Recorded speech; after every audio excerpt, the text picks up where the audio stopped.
High everyone, thank you so much for tuning in. আজকে আমাদের সাথে খুব ইন্টারেস্টিং একজন গেস্ট আছেন, আমাদের রাহি ভাইয়া।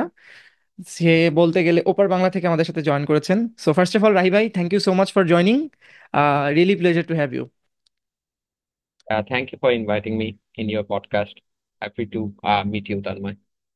আচ্ছা, সো আমার এই স্যুট দেখে ভাববেন না যে আমি অনেক ফর্মাল ভাবে পডকাস্টটা রেকর্ড করছি। ইটস লাইক আমার হোম টাউন হচ্ছে যশোর, আমি এখন যশোরে বসে কথা বলছি। যশোরে প্রচন্ড ঠান্ডা থাকে। সো আমি চেষ্টা করছি শার্ট পরে, চেষ্টা করছি টি শার্ট পরে, বাট পরে দেখলাম আসলে পসিবল না। সো স্যুট পরেই বসতে হলো। সো কলকাতা থেকে কেমন দাদা, তো মনে হয় কলকাতায় থাকেন, রাইট? না, এক্স্যাক্টলি কলকাতা নয়, কলকাতা থেকে নর্থের দিকে, মানে মালদা সাইডে। আচ্ছা আপনাদের আচ্ছা। দিনাজপুর যে সাইডটা পড়বে, আপনাদের বাংলাদেশের সেই সাইডটাতে। ঠান্ডা কেমন ওইদিকে? এখানে প্রচন্ড ঠান্ডা, এখনই অলরেডি 15 ডিগ্রি সেলসিয়াস হয়ে গেছে। মানে একটু রাত হলে 9 ডিগ্রি সেলসিয়াস হয়ে যাবে। নাইস। ওই যে ভাইয়া, বিদেশিদের সাথে কথা বলতে গেলে ওই যে কিছু স্মল টক থাকে না, হাউস দ্য ওয়েদার, সো আপনার সাথে এতক্ষণ ওইটা করলাম। তো যারা তারপর যারা বসে অবশ্যই। Nice nice. সো যারা যারা এই পডকাস্টে টিউনিং করেছেন, তাদেরকে বলে রাখি যে এই পডকাস্ট থেকে হোয়াট ইউ ক্যান এক্সপেক্ট। আমি ডিজিটাল মার্কেটিং এবং পারফরমেন্স মার্কেটিং এ কাজ করি। ভাইয়া অ্যাকচুয়ালি ওয়েব অ্যানালিটিক্স এবং ডিজিটাল মার্কেটিং নিয়ে কাজ করেন, এবং ওনার খুব দারুণ একটা কোর্স আছে। এবং আমি ওনার কোর্সের স্টুডেন্ট বলতে পারেন, ওনার একটা কোর্সে আমি অলরেডি এনরোল করেছি। তো ওনার কাছ থেকে আমরা 2025 সালের ওনার ফিল্ডের ওয়েব অ্যানালিটিক্স নিয়ে মোটামুটি বুঝতে পারেন যে আজকে নাড়ি ভুড়ি আমরা বের করে ফেলবো। সো ওনার কাছ থেকে মোটামুটি একটা মাস্টার ক্লাস টাইপের আমরা নেব। সাথে ওনার কোর্সের ব্যাপারেও আমরা আজকে জানবো। আমার কিছু ইন্টারেস্টিং কোয়েশ্চেন আছে যেগুলো হয়তো ওনার কাছ থেকে আমি নিজে জিজ্ঞেস করতাম। সো ওই জিনিসটাই ধরেন আজকে রেকর্ড করছি, right? Yeah, let's nice begin. Nice nice. So Rahi ভাই, অ্যাকচুয়ালি আমি কাজ করি হচ্ছে ফেসবুক অ্যাড, গুগল অ্যাড নিয়ে। এখন আমি ফেসবুক অ্যাডে ধরেন একটা মেসেজ ক্যাম্পেইন চালাই, বসে থাকলেই তো হচ্ছে। আমার এই ওয়েব অ্যানালিটিক্স, যেটাতে আপনার গ্রোথ একাডেমি কাজ করে। সো ফার্স্ট অফ অল, আচ্ছা, আমি এই পার্টটা মিস করেছি। সো রাহি ভাইকে আমি অ্যাকচুয়ালি ইন্ট্রোডিউস করানো হচ্ছে, আমি মনে হয় সে যদি নিজের একটা ছোটখাটো ইন্ট্রোডাকশন দেয় আমাদের ভিউয়ারদের জন্য ভালো হয়। সো রাহি ভাইয়া, please introduce your self. Reduce মানে হলো, আমি তো এরকম কোনো বড় সড়ো কিছু নাই, ছোটখাটো করে বলি। তো আমি হলো রাহিম হাসিম রেজা। আমি গ্রোথ একাডেমির ফাউন্ডার অ্যান্ড সিইও। আমি এই ফিল্ডে গত 3-4 বছর ধরে কাজ করছি।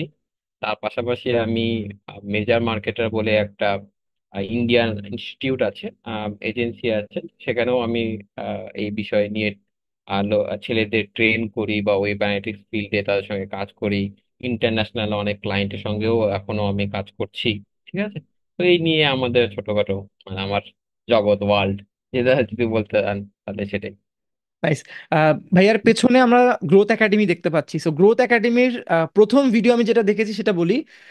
আপনি একজনের ইন্টারভিউ নিচ্ছিলেন। উনি সম্ভবত বাংলাদেশের, ওই যে ব্যাংকে চাকরি করতেন অনেক বছর, তারপর সে ওইটা ছেড়ে ওয়েব অ্যানালিটিক্সে আপওয়ার্কে এখন ভালো করছে। আম সরি, ওনার নামটা মনে নাই। বাট ওইটাতে ওনার স্টোরি টেলিং এবং আপনার কোয়েশ্চেনগুলো খুব ভালো ছিল। আর আমি তখন, আমার মনে আছে এক্স্যাক্টলি, আমি বাসে ছিলাম অ্যান্ড পুরো পডকাস্টে আমি এক বসাতে শেষ করেছিলাম। খুব ইন্টারেস্টিং ছিল। সো সেটাই জানতে চাচ্ছি যে গ্রোথ একাডেমির অ্যাকচুয়ালি ফাউন্ডিংটা মানে কবে থেকে হলো? আপনি তো একটা এজেন্সির সাথে আছেন এবং আপনি তো কত বছর ধরে কাজ করছেন। গ্রোথ একাডেমি নিয়ে আপনার অ্যাকচুয়ালি মানে what was the inspiration? Inspiration এটা হলো যে আমি এই ফিল্ডে অনেকদিন ধরে কাজ করা দরুন আমি যেটা দেখেছি যে যারা এই ফিল্ডে কাজ করে তারা হয়তো মানে এক ধরনের হয় যে আমি কাজ পারি, আরেক ধরনের হলো আমি কাজ জানি। এটার মধ্যে কিন্তু অনেক ডিফারেন্স, ঠিক আছে। হুম কাজ হুম। করা আর কাজ জানার মধ্যে অনেক ডিফারেন্স, হ্যাঁ। তো আমি যেগুলো ফিল্ডে যাদের সঙ্গে কাজ করেছি বা যারা কাজ করে এই ফিল্ডে, যারা আমার কাছে অনেক রকমের প্রবলেম নিয়ে আসে বা হেল্প নেওয়ার জন্য, তাদের আমি দেখেছি তাদের উপর উপর কনসেপ্ট গুলো আছে, কিন্তু ইন ডেপথে যে তাদের একটা জিনিস নিয়ে কনসেপ্ট থাকবে বা এই জিনিসটা ইন্টারনালি কিভাবে কাজ করছে বা কিভাবে আমরা ট্র্যাকিং গুলো সেট আপ করবো, আমার মেন্টাল মডেল কি হবে, কিভাবে আমি ট্র্যাক ট্রিগার সেট আপ করবো, আমার থিঙ্কিং প্রসেসটা কি হবে, এটা সম্বন্ধে তাদের কোনো ধারণাই নেই। তারা মানে গদ বাঁধা কিছু ট্যাগ ট্রিগার অ্যান্ড ইভেন্ট জেনে এসেছে, সেগুলোই তারা করে আসছে যুগের পর যুগ, যুগের পর যুগ, যুগের পর যুগ। তো এইখানে আমার মনে হলো যে it needs to be change. না হলে তো এই পুরো ইন্ডাস্ট্রিটাই একটা, মনে করেন, রং ডিরেকশনে চলে যাবে, তাই না? তো এবং স্পেসিফিক্যালি যে জিনিসটা আমি দেখেছিলাম যে আমি যখন কাজ করেছিলাম তখন আমি বাংলাদেশের অনেক আমার ফ্রেন্ডস ছিল যারা আমার কাছে অনেক হেল্প নিতে আসতো, এবং অনেকেই ছিল। তো তাদেরও আমি দেখেছিলাম যে তাদের এই কনসেপ্টের মধ্যে অনেক ঘাটতি আছে, হ্যাঁ। যে তারা বেসিক ফান্ডামেন্টাল, মানে কোনো একটা বাড়ি যদি তৈরি করতে চাই আমি, 2 তলা বা 3 তলা, তো আমার ভিতটা শক্ত হতে হবে। না হলে তো আমি বাড়িটা তৈরি করতে পারবো না, না? তো আমি সেইটাতেই দেখেছিলাম যে তাদের ভিতটাই কাঁচা। এই জন্য কি হয় যে তারা যখন ইন্টারন্যাশনাল মার্কেটে বা কোনো ফরেন ক্লায়েন্টের সঙ্গে কাজ করতে যায়, একটা ফরেন ক্লায়েন্ট যদি আমাকে একটা কোশ্চেন আস্ক করে যে আচ্ছা তুমি এই জিনিসটা সেট আপ করলে, এটা কেন করলে, বা এর পিছনে মেকানিজমটা কিভাবে কাজ করছে, গুগল ট্যাগ ম্যানেজারের ভিতরে কি কি হয়, এমন কি হয় আমি জানতে চাচ্ছি, তখন যদি আপনি সেটা স্যাটিসফ্যাকশন অ্যান্সার না দিতে পারেন, তখন কিন্তু ক্লায়েন্টের নজরে আপনি একজন এক্সপার্ট হতে পারবেন না। আপনি যতই ভালো কাজ করেন, যত কিছু, আপনার যখন স্যাটিসফ্যাক্টরি অ্যান্সার আপনি ক্লায়েন্টকে দিতে না পারবেন, যখন ততক্ষণে আপনি কিন্তু নিজেকে একটা এক্সপার্ট হিসাবে তার সামনে রিপ্রেজেন্ট করতে পারবেন না, ঠিক আছে? তো এইটা আমি প্রবলেম ফেস করেছিলাম। তো আমি ডিসাইড করলাম যে ঠিক আছে, আমি কাজ করছি, তার পাশাপাশি যখন এই যে যে বিভিন্ন স্টুডেন্টরা বা বিভিন্ন আমার বন্ধুরা যখন হেল্প নিতে আসলো, তো সবাই মিলে আমরা ডিসিশন নিলাম যে এরকম কোনো কিছু করা যায় কিনা যেখানে সবাইকে একটা ইকোসিস্টেমের মধ্যে এনে তাদেরকে একটা ট্রেন করা বা তাদেরকে বোঝানো জিনিসগুলো, তারপর তাদেরকে কিভাবে গুগল ট্যাগ ম্যানেজার কাজ করে, তারপর ওয়েব অ্যানালিটিক্স ফিল্ডটা কিভাবে কাজ করে, কিভাবে সবকিছু হবে, এসব নিয়ে তাদের একটা হিউজ কনসেপ্ট যেন থাকে, ঠিক আছে?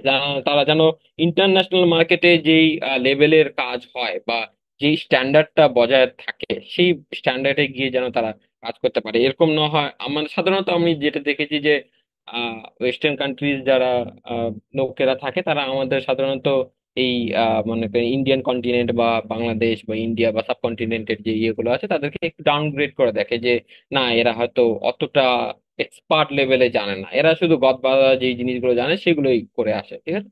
তো আমি এই জিনিসটাকে চেঞ্জ করার জন্য চেষ্টা করেছিলাম যে না, আমিও চেয়েছিলাম যে না, আমাদের ভাই বন্ধুরা বা আমার বোনরাও যেন এরকম হয় যে তারা ওয়ার্ল্ড লেভেলে গিয়ে ওয়েব অ্যানালিটিক্সে যারা একদম টপ লেভেলে কাজ করে তাদের সঙ্গে টেক্কা দিয়ে যেন তারা কাজ করতে পারে, ঠিক আছে?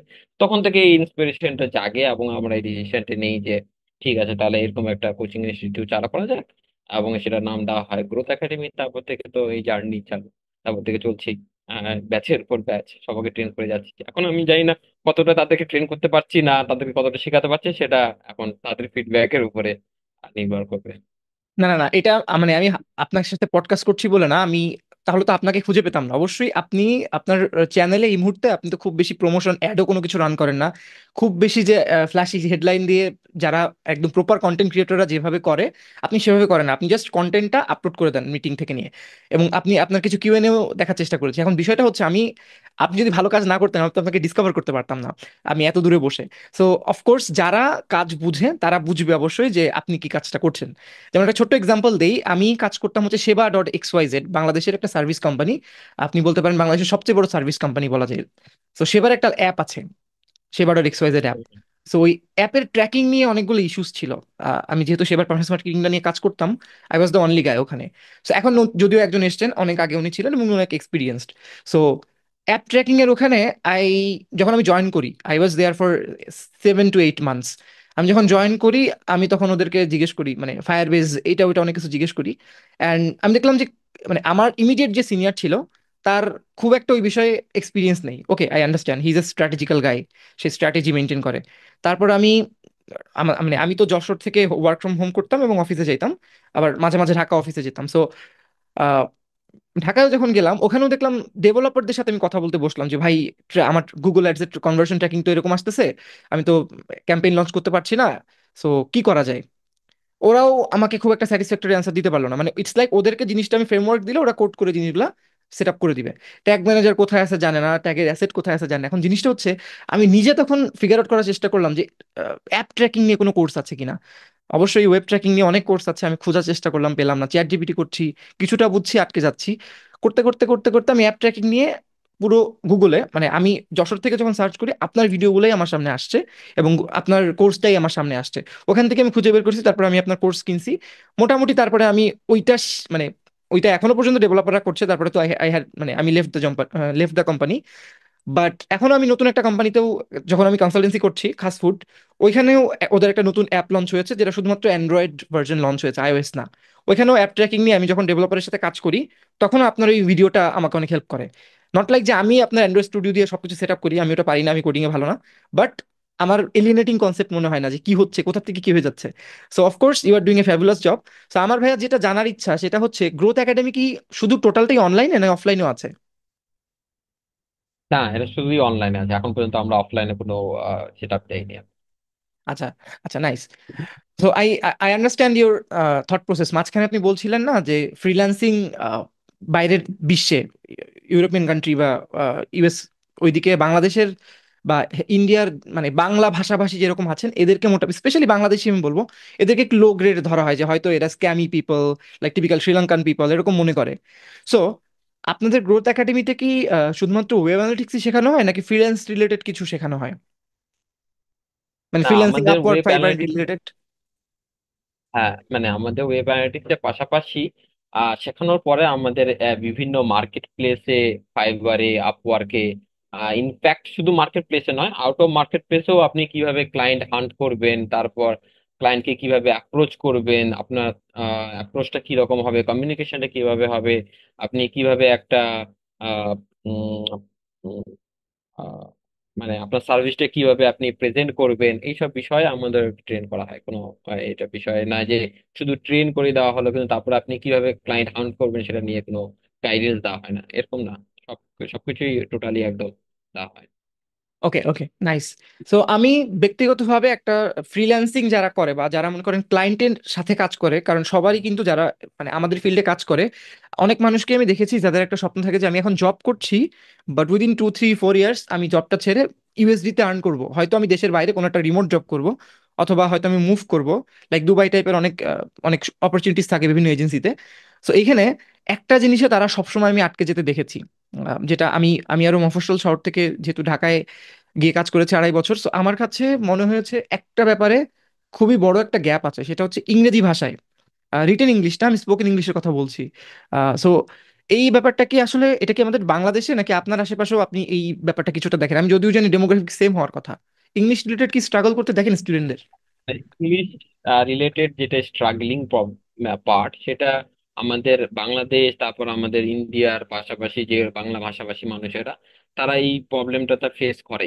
ঠিক আছে, তো এটা দেখেন, এটার এরকম নয় যে আমি একটা প্রবলেম ফেস করেছি বলে এই প্রবলেমটা থেকেই যাবে। ঠিক আছে, এটা ওভারকাম করার কিন্তু আমাকে চেষ্টা করতে হবে, না হলে আমাকে পিছিয়ে পড়তে হবে। দুনিয়ায়, পৃথিবীতে দুটো ওয়ে আছে, হয় আগে শেখো, না হলে পিছিয়ে পড়ো, যে কোনো একটা। ঠিক আছে, হুম। আপনাকে এখন বেছে নিতে হবে আপনি কোনটা নেবেন। যদি আপনি বলেন যে না আমার দ্বারা ইংলিশ হবে না, তাহলে আপনাকে পিছিয়ে থাকতে হবে। আর যদি বলেন যে না আমার দ্বারা আমাকে আগাতে হবে, তাহলে আমাকে ইংলিশ শিখতে হবে। ঠিক আছে, পৃথিবীতে কেউ এমন নয় যে মানে জন্ম থেকেই ইংলিশ শিখে এসছে। ঠিক আছে, সবাই না, না। এখানে জন্ম নিয়েছে, তারপরে আমরা যেমন আমাদের মাদার টাং বাংলা, তা আমরা বাংলা শিখেছি, যারা এই মাদার টাং ইংলিশ তারা ইংলিশ শিখেছে। কিন্তু আমরা একটা ভাষার পাশাপাশি আরেকটা ভাষাও শিখতে পারি। তার এখন এটা আমি শিখবো কিভাবে? ঠিক আছে, মেন কথা হলো এইটাই। এক্স্যাক্টলি। এবং ওয়ান অফ দ্য মোস্ট মানে যেটা আমি ফেস করেছি ক্লায়েন্টের সঙ্গে কাজ করার দরুনও, ইন্টারন্যাশনাল ক্লায়েন্টের সঙ্গে, এই যে কমিউনিকেশন পার্টটা, স্পেসিফিক্যালি ইংলিশ কমিউনিকেশন যে জিনিসটা, এটাই আপনাকে কিন্তু ডিফারেন্সিয়েট করে দিবে যে আপনি একটা ক্লায়েন্টের সামনে আপনি নিজেকে এক্সপার্ট হিসেবে রিপ্রেজেন্ট করতে পারবেন কি পারবেন না। ঠিক আছে, বা আপনি একটা ক্লায়েন্টের কাছ থেকে হাই ভ্যালু চার্জ করতে পারবেন কি পারবেন না। কেমন, আমি একটা সিম্পল উদাহরণ দিয়ে যদি আমি বলি, মনে করেন আপনি একটা ক্লায়েন্টের সঙ্গে আপনার কথা হচ্ছে, ইন্টারন্যাশনাল ক্লায়েন্টের সঙ্গে কথা হচ্ছে। এখন আপনি মনে করেন সে আপনাকে একটা কোশ্চেন আস্ক করেছে, ঠিক আছে, ইংলিশে কোশ্চেন। আপনি এখন মনে করেন ওই কোশ্চেনের অ্যান্সারটা তাকে দিচ্ছেন, হয়তো আপনি কোশ্চেনের অ্যান্সারটা একদম পারফেক্ট জানেন, কিন্তু আপনাকে যদি বাংলায় বলা হতো তো আপনি এত সুন্দর করে তাকে বোঝাতে পারতেন যে, মনে করেন মানে ওয়ার্ল্ড বেস্ট যদি বোঝানো সম্ভব সেটা আপনি বোঝাতে পারতেন। কিন্তু যেহেতু কমিউনিকেশনটা হচ্ছে ইংলিশে, তা আপনি যেহেতু ইংলিশে আপনার মাদার টাং নয়, আপনি কি হচ্ছেন যে আটকে আটকে আ উ করে করে আপনি যখন বোঝাতে যাচ্ছেন, ঠিক আছে, এতে কি হবে যে এই যে একটা ক্লায়েন্টের আপনি যখন ক্লায়েন্টের সামনে এরকম ভাবে বোঝাবেন, সে মানে প্রথমত সে তো তার ডিফিকাল্টিস হবে যে জিনিসটা বোঝার জন্য। দ্বিতীয়ত সে যদি কষ্ট করেও বোঝে, তবুও কিন্তু সে আপনাকে সেরকম ভাবে একটা এক্সপার্ট লেভেলে বা একটা কনফিডেন্স আপনার প্রতি কিন্তু সে পাবে না। হ্যাঁ, যে সে ভাববে যে হয়তো আপনি যে, ও কিন্তু বুঝতে পারছে না যে আপনি এই বিষয়টা সম্বন্ধে জানেন, কিন্তু ও বুঝতে পারবে আপনি যেহেতু আটকে আটকে, সাধারণত আমরা কখন একটা জিনিসে আটকে যাই, যখন আমরা যে একদম। জিনিসটা সম্বন্ধে কনফিডেন্ট নয় বা আমি সেই সম্বন্ধে বেশি জানি না, তখন আমি সেই জায়গায় আটকে আটকে আটকে আটকে আমি অ্যান্সার দিই। ঠিক আছে, তো সেই সময় কি হয়, ক্লায়েন্ট আমাদেরকে এইভাবে মানে নজরে দেখে যে হয়তো এই বিষয়ে অতটা এক্সপার্ট নয়, বা যে জিনিসটা নিয়ে সে কাজ করতে যাবে সেটা সম্বন্ধে সে অত কনফিডেন্স নয়, সেই জন্য সে ঠিক মতো অ্যান্সার দিতে পারছে না, পারছে না আমাকে, ঠিক আছে। তখন কিন্তু সে যদি আপনাকে কাজ দেয়ও, তবুও আপনি যদি তাকে হাই ভ্যালু চার্জ করতে চান, তখন কিন্তু সে সেই হাই ভ্যালু চার্জটা আপনাকে দেবে না। সে বলবে যে যে যেটা মনে করেন স্ট্যান্ডার্ড প্রাইস যেটা হয় সেই প্রাইসটাই আপনাকে দিবে। কিন্তু তার পাশাপাশি যদি মনে করে আপনি এমন একজন আছে যে হয়তো আপনার থেকে কম নলেজেবল, যে আপনি যে বিষয়টা নিয়ে কাজ করেন সেই বিষয়টা হয়তো সে আপনার থেকে কম নলেজেবল, আপনি কিন্তু ওর থেকে বেশি নলেজেবল এই বিষয় নিয়ে, ঠিক আছে। কিন্তু সে আপনার থেকে বেশি ভালো কমিউনিকেট করতে পারে, স্পেসিফিক্যালি ইংলিশে বেশি ভালো কমিউনিকেট করতে পারে, তাহলে দেখবেন সে তার আর্নিং কিন্তু আপনার আর্নিং থেকে অনেক বেশি হবে তুলনামূলকভাবে। কেন? কেন কি সে ক্লায়েন্ট কিন্তু প্রথম ওই যে একটা আমাদের বাংলায় কথা আছে যে প্রথমে হলো দর্শনধারী। রূপধারী, তারপর দর্শনধারী, তারপর হলো গুণ কোন বিচারী, বিচারী? ঠিক আছে। মানে এক্স্যাক্টলি। আপনার আপনার গুণ পরে বিচার করবে ক্লায়েন্ট, কিন্তু আপনার সঙ্গে যে প্রথম কমিউনিকেশনটা হচ্ছে সেখানে কিন্তু ক্লায়েন্ট বুঝে যাবে যে আপনাকে সে কি হিসাবে পারসিভ করছে, অ্যাজ এ এক্সপার্ট না অ্যাজ এ অ্যামেচিওর, ঠিক আছে। হুম হুম। তো যে ভালো কমিউনিকেশন করতে পারছে তার কিন্তু প্রথম স্টেপেই সে উইন করে ফেলেছে। সে একদম। পরের স্টেপে যে সে কাজ করতে পারছে কি পারছে না সেটা পরের স্টেপ, প্রথম স্টেপে কিন্তু ও উইন হয়ে গেছে, যে ক্লায়েন্টের সামনে সে ভালো কমিউনিকেট করে সে নিজেকে একজন এক্সপার্ট হিসেবে প্রেজেন্ট করতে পেরেছে। তো যখনই কেউ একজন নিজেকে এক্সপার্ট হিসেবে একটা ক্লায়েন্টের কাছে প্রেজেন্ট করতে পারবে, তখন কিন্তু সে যদি ক্লায়েন্টের কাছে বেশি চার্জও করে, ক্লায়েন্ট কিন্তু তাতে মানে কোনো মানে অসুবিধা বা ইতস্তত বোধ করবে না, কেন কি সে একটা এক্সপার্টের সঙ্গে কথা কথা বলছে, এবং এক্সপার্ট যা আমাকে ইনস্ট্রাকশন দিবে সে অনুযায়ী কিন্তু ক্লায়েন্ট সেটা করে। তো এটা আমি বেশিরভাগই দেখেছি। তো এটা ওভারকাম করার জন্য আপনাকে কি করতে হবে, বেশি বেশি ইংলিশে কথা বলতে হবে। সাধারণত আমরা বাঙালিরা কি ভাবি যে আমি হয়তো যদি মিস্টেক করে ফেলি, মনে করে সাপোজ আমি একটা বাংলায় কথা বলছি মানে ইংলিশে কথা বলছি, আমি মিস্টেক করে এলে মানুষজন হাসবে আমার উপরে, আমি হুম। এম্বারেস করবো একটা যে ট্রেনটা সবচেয়ে বেশি মানুষজন পচায়, তাই আমাকে না? হ্যাঁ, মানে এম্বারেস এম্বারেস ফিল হবে, আমি আমি ইউজ করব না। তো আপনি তো কোনোদিনই তাহলে শিখতে পারবেন না, তাই না? একদম তো একদম। আপনার এম্বারেসমেন্টটা হলো 2-3 দিনের মানুষের জন্য। আপনি যখন ভালো ইংলিশে কথা বলবেন, যারা আপনার প্রতি এখন আজকে হাসছিল তারা কিন্তু আপনাকে 2 দিন পর শাবাশি দিবে যে না ইভেন শিখতে তোমার আসে ভাই, ইংলিশ শিখতে অনেক। আসে, ইনবক্সে শিখতে আসে হ্যাঁ ভাই। হ্যাঁ, হ্যাঁ, এবং পরে আপনার কাছেই শিখতে আসবে। তো এটা আমি সবাইকে মানে গাইডেন্স দিব যে আপনি চেষ্টা করেন, চেষ্টা করলে পৃথিবীর সবকিছু সম্ভব। হ্যাঁ, আপনি একদম যদি একদম। ইংলিশে আহ, আর মানে নিজের ইনভায়রনমেন্টটা এমন তৈরি করেন যে আমার চারপাশে যেন সবসময় ইংলিশই থাকে। মানে আমি যখন যখন হুম। কোনো সিনেমা দেখবো তখন যেন আমি ইংলিশে দেখি, প্রয়োজন পড়লে আমি সাবটাইটেল দিয়ে দেখবো। যদি আমি কোনো গানও শুনি তাহলে আমি একটু ইংলিশে শোনার চেষ্টা করব। আমি যদি কোনো কথাও বলি তো আমি একটু ইংলিশে বলার চেষ্টা করব। এই ছোট ছোট প্রথমে ছোট ছোট দিয়ে শুরু করে, আমাকে যে একদম প্রথমে একদম আমেরিকান ফ্লুয়েন্ট ইংলিশে একদম ওদের অ্যাকসেন্টে কথা বলতে হবে এমন কোনো কথা নয়। আমাকে প্রথম ছোট ছোট, আমি একটা বাক্য দুটা বাক্য ইংলিশে দিয়ে শুরু করে আমি ছোট ছোট করে এক ধাপ এক ধাপ ধাপ ধাপ করে করে তো আমি তো এই মানে সাকসেসের জায়গায় একদম। পৌঁছাবো, তাই না? কিন্তু আমরা ওই প্রথম ধাপটাই নিতে চাই না, ওই এম্বারেসমেন্ট ফিলের জন্য, যে না আমাকে মানুষজন জাজ করবে বা আমাকে মানুষজন হাসাহাসি করবে, আমাকে এ করবে এ করবে। এই জন্য আমরা সাধারণত বাঙালিরা সাধারণত এই বিষয়ে পিছিয়ে থাকি। একদম। আমি একজন বসের আন্ডারে কাজ করতাম 2022 সালে, একটা স্টার্ট আপ আমরা তৈরি করছিলাম, ফুড অ্যান্ড ফ্লেভার্স। যদিও এখন স্টার্ট আপটা বন্ধ হয়ে গিয়েছে বিভিন্ন রিজনে। তো আমার ওইখানে যে বস ছিলেন উনি একজন প্রবাসী, উনি সিঙ্গাপুরে 5 বছর ধরে একটা সিবিআর মনে হয় কোম্পানিটার নাম, রিয়েল এস্টেট একটা কোম্পানিতে উনি ডিরেক্টর লেভেলে ছিল এশিয়া প্যাসিফিকের, মানে খুব ভালো বড় পোস্টে জব করতেন। সো মানে he was in his 40s। So উনি একদিন গাড়িতে আহ, মানে ঢাকায় আমরা মানে উনি আসছিলেন দেশে 3-4 দিনের জন্য। তো আমরা কথা বলতে বলতে উনি তখন একটা গল্প বলছিলেন যে উনি যখন বিকালে আহ, মানে বাস স্টেশনে ওয়েট করে, ওখানে তো ট্রান্সপোর্টেশনটা মানে গাড়ি ওরা ওইভাবে অ্যালাউ করে না, ওদের ট্রান্সপোর্টেশনটা এত সুন্দর যে সবাই পাবলিক ট্রান্সপোর্টেশনে যায়।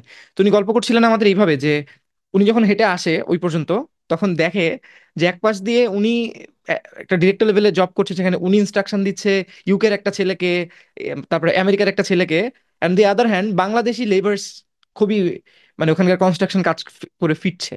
অ্যান্ড দ্য অনলি ডিফারেন্স ঠিক ইজ ঠিক। ইংলিশ এবং প্রেজেন্টেবল এবং হয়তো এডুকেশন। এটা উনি দেখবেন হ্যাঁ কিনা জানি না, বাট আমি কিন্তু বলছি ওনারও কিন্তু খুব যে আহামরি হার্ভার্ড থেকে পিএইচডি তা না। সেও কিন্তু ঢাকাতেই বড় হয়েছে, তারপরে উনি ওনার মাস্টার্স করেছে, তারপরে বাংলাদেশে অনেক বছর স্ট্যান্ডার্ড চার্টার অনেক ব্যাংকে ছিল, ওখান থেকে উনি একটা ভালো অপরচুনিটিস পেয়ে ওখানে ধাপে ধাপে উনি প্রমোশন পেয়েছে। He is a very street smart guy. But আমি পয়েন্ট যেটা বলার চেষ্টা করছি, মানে ফর্মাল এডুকেশন লাগবে না আমাদের যদি ইংলিশ শিখতে হয়। যদিও আমাদের এই এপিসোডটা ছিল ওয়েব অ্যানালিটিক্স নিয়ে, বাট আমি ইংলিশটা একটু বেশি এম্পাথাইজ করতে চাই, এবং আমার ফিউচার পডকাস্টগুলোতে আমি করব, কারণ আমি তো মফস্বলে থাকি, সো আমি এটার ইম্প্যাক্টটা বুঝতে পারি যে কত স্ট্রাগল করে মানুষ। ওকে, সো এবার আমরা একটু আরেকটু আমাদের টেকনিক্যাল কনভারসেশনে চলে যাই। সো আমরা কাস্টমার অ্যাভাতার বানাই না, কাস্টমার পার্সোনা একজন যে কোনো একটা ডিজিটাল মার্কেটিং ক্যাম্পেইনের আগে। সো এখন আমার একটা কাস্টমার অ্যাভাতার, যে আমি জাস্ট একটা ইন্টার্ন ছিলাম একটা এজেন্সিতে, আমি মোটামুটি একটু একটু ফেসবুক অ্যাড জানি, তারপরে গুগলের ফার্স্ট পেজে আসলে এসিও হয় এটা আমি জানি, আর তারপরে হচ্ছে আমি একটা নেটফ্লিক্সে গেছিলাম ওটাকে ওয়েবসাইট বলে জানি। আহ, এইটুকু আমি জানি। এখন কেন আমার ওয়েব অ্যানালিটিক্স শিখতে হবে? আমি তো জানি আমাদের এখানের একজন ওনার কাছে 3,000 টাকা দিয়ে দিলে আমার পেজ বুস্ট করে দেয়। সো এখন ওয়েব অ্যানালিটিক্স এক্সপার্ট আপনি, আপনার কাছ থেকে আমি জাস্ট একদম নুব হিসাবে একটা ছোট্ট ফ্রেমওয়ার্ক জানতে চাচ্ছি, কারণ এই পার্টটাই সবচেয়ে বেশি ভ্যালুয়েবল হবে আমাদের যারা আমার ভিউয়ার হবে 200, 500, 1,000, 2,000। সো এইটাই আমি জাস্ট জানতে চাচ্ছি যে ওয়েব অ্যানালিটিক্স কি, তারপরে কিভাবে কাজ করে। যেমন আপনার একটা খুব ফেমাস এক্সাম্পল আছে ট্যাগ অ্যান্ড ট্রিগারের, ওইটা একটু মাঝখানে যদি আমাদের শুনিয়ে দেন খুব ভালো হবে। So floor is over to you. আমি হ্যাঁ, আচ্ছা, আমি প্রথমে বলি যে একটা মানে আমাদের আমি জানি না এটা ইন্টারন্যাশনালি আছে কিনা, কিন্তু আমাদের এই বাংলাদেশে ইন্ডিয়ায় একটা রং কনসেপ্ট আছে যে যারা যারা অ্যাড চালায় শুধু তাদেরই ওয়েব অ্যানালিটিক্স এর প্রয়োজন। আমি এই জিনিসটা আমি এই জিনিসটা মানে ইয়ে করি, মানে ওকে। কন্ডেম করি যে না, এটা এটা কখনোই না যে যে শুধুই অ্যাড চালায় তারই শুধু ওয়েব অ্যানালিটিক্স এর প্রয়োজন। আমি যদি আপনাকে একটা সিনারিও বলি হুম যে মনে করেন আমি আমার ওয়েবসাইট আছে, আমি আমার ওয়েবসাইটে দুটো ল্যান্ডিং পেজ আছে। আমি হুম হুম। সাপোজ আমি এই দুটো ল্যান্ডিং পেজ আমি দেখতে চাই যে আমার কোন ল্যান্ডিং আচ্ছা, পেজে জাস্ট ভালো ফর কাজ আওয়ার করে। ভিউয়ার, রণবীর আলাবাদিয়ার মতো বলতেছি, ল্যান্ডিং পেজ মানে হচ্ছে কোনো একটা লিঙ্কে ক্লিক করে যেখানে কাস্টমার ল্যান্ড করে। ওকে। হ্যাঁ, মানুষজন যেখানে ল্যান্ড করবে। হ্যাঁ, সো আমি মনে ফরগেট অ্যাবাউট দা অ্যাড, আমি কোনো অ্যাড চালাচ্ছি না, আমি কোনো Google ad, hmm Facebook ad forget about. ঠিক আছে, হুম আমি শুধু সিম্পলি আমার কিউরিওসিটি অ্যাজ এ বিজনেসম্যান, যে আমার ওয়েবসাইটে দুটো ল্যান্ডিং পেজ আছে, which landing page is performing well for my business. ঠিক আছে, তো এইটা আমার ইম্পর্টেন্ট জানার বিষয়। তাহলে কি আমার আমি কি এটা মানে মানে আমি যদি অ্যাড না চালাই তাহলে কি আমার এটা জানার কোনো অধিকার নেই? অবশ্যই অধিকার আছে। তাহলে অবশ্যই। তার জন্য আমাকে কি করতে হবে? তাহলে আমাকে আমার ওয়েবসাইটে আমার মানুষজন এসে ওই ল্যান্ডিং পেজে ল্যান্ড হওয়ার পর আমার ওয়েবসাইটে মানুষজন কি করছে এই ইনফরমেশন আমাকে গ্যাদার করতে হবে, তবে না? হুম তো এই ইনফরমেশন যদি আমি গ্যাদার না করতে পারি তাহলে তো আমি জানতে পারবো না যে আমার ওয়েবসাইটে মানে কি ঘটনাটা ঘটছে। মানে মানুষজন এই ল্যান্ডিং পেজে, মনে করেন landing page A and landing page B, দুটো ল্যান্ডিং পেজ আছে। তো ল্যান্ডিং পেজে এ তে যারা আসছে তারা ল্যান্ডিং পেজে আসার পর তারা কি করছে, এবং ল্যান্ডিং পেজে যারা আসছে, ল্যান্ডিং পেজ বি তে যারা আসছে তারা ল্যান্ডিং পেজে আসার পর কি করছে, এই জিনিসটা যদি আমি না জানি তাহলে তো আমি বুঝতে পারবো না যে আমার কোন ল্যান্ডিং পেজ ভালো কাজ করছে। ঠিক আছে, ইনফ্যাক্ট আমি যদি ওইটাও ছেড়ে দিই, আমি যদি এরকম ভাবে ভাবি যে আমি মনে করেন একজন বিজনেসম্যান, আমি জানতে চাচ্ছি যে আচ্ছা আমার ওয়েবসাইটে যারা আসছে, মনে করেন আমার ইন্টারন্যাশনাল বিজনেস, তো আমার ওয়েবসাইটে কোন কান্ট্রি থেকে মানুষজন বেশি আমার ওয়েবসাইট ভিজিট করে। একদম। I am curious about that. ঠিক আছে, as a businessman I want to know that. ঠিক আছে, মানে কোন কান্ট্রি থেকে আমার বেশি বিজনেস জেনারেট হচ্ছে আমার তো জানতে হবে সেই জিনিসটা, তাই না? তাহলে আমি কি অ্যাড চালাই না? ফরগেট অ্যাবাউট অ্যাড, আমি এখন অ্যাড চালাচ্ছি না, কিন্তু আমার কিন্তু অ্যাড এর আগে আমার এই জিনিসগুলো কিউরিওসিটি আছে। ঠিক আছে, যে আমার কোন কান্ট্রি থেকে আসছে। আচ্ছা, এবার আমি আমার এরকম আমার কোনো কিউরিওসিটি আছে, আচ্ছা আমার ওয়েবসাইটে যারা আসছে তারা বেসিক্যালি কোন ডিভাইস ইউজ করে তারা আমার ওয়েবসাইট ভিজিট করছে। তারা কি বেশিরভাগ মোবাইল ডিভাইস ইউজ করে আমার ওয়েবসাইট ভিজিট করছে, না বেশিরভাগ ডেস্কটপ ডিভাইস ইউজ করে আমার ওয়েবসাইট একদম ভিজিট একদম। করছে, না ট্যাব ইউজ করে? কেন এই জিনিসটা জানার কেন প্রয়োজন একজন বিজনেসম্যানের কাছে?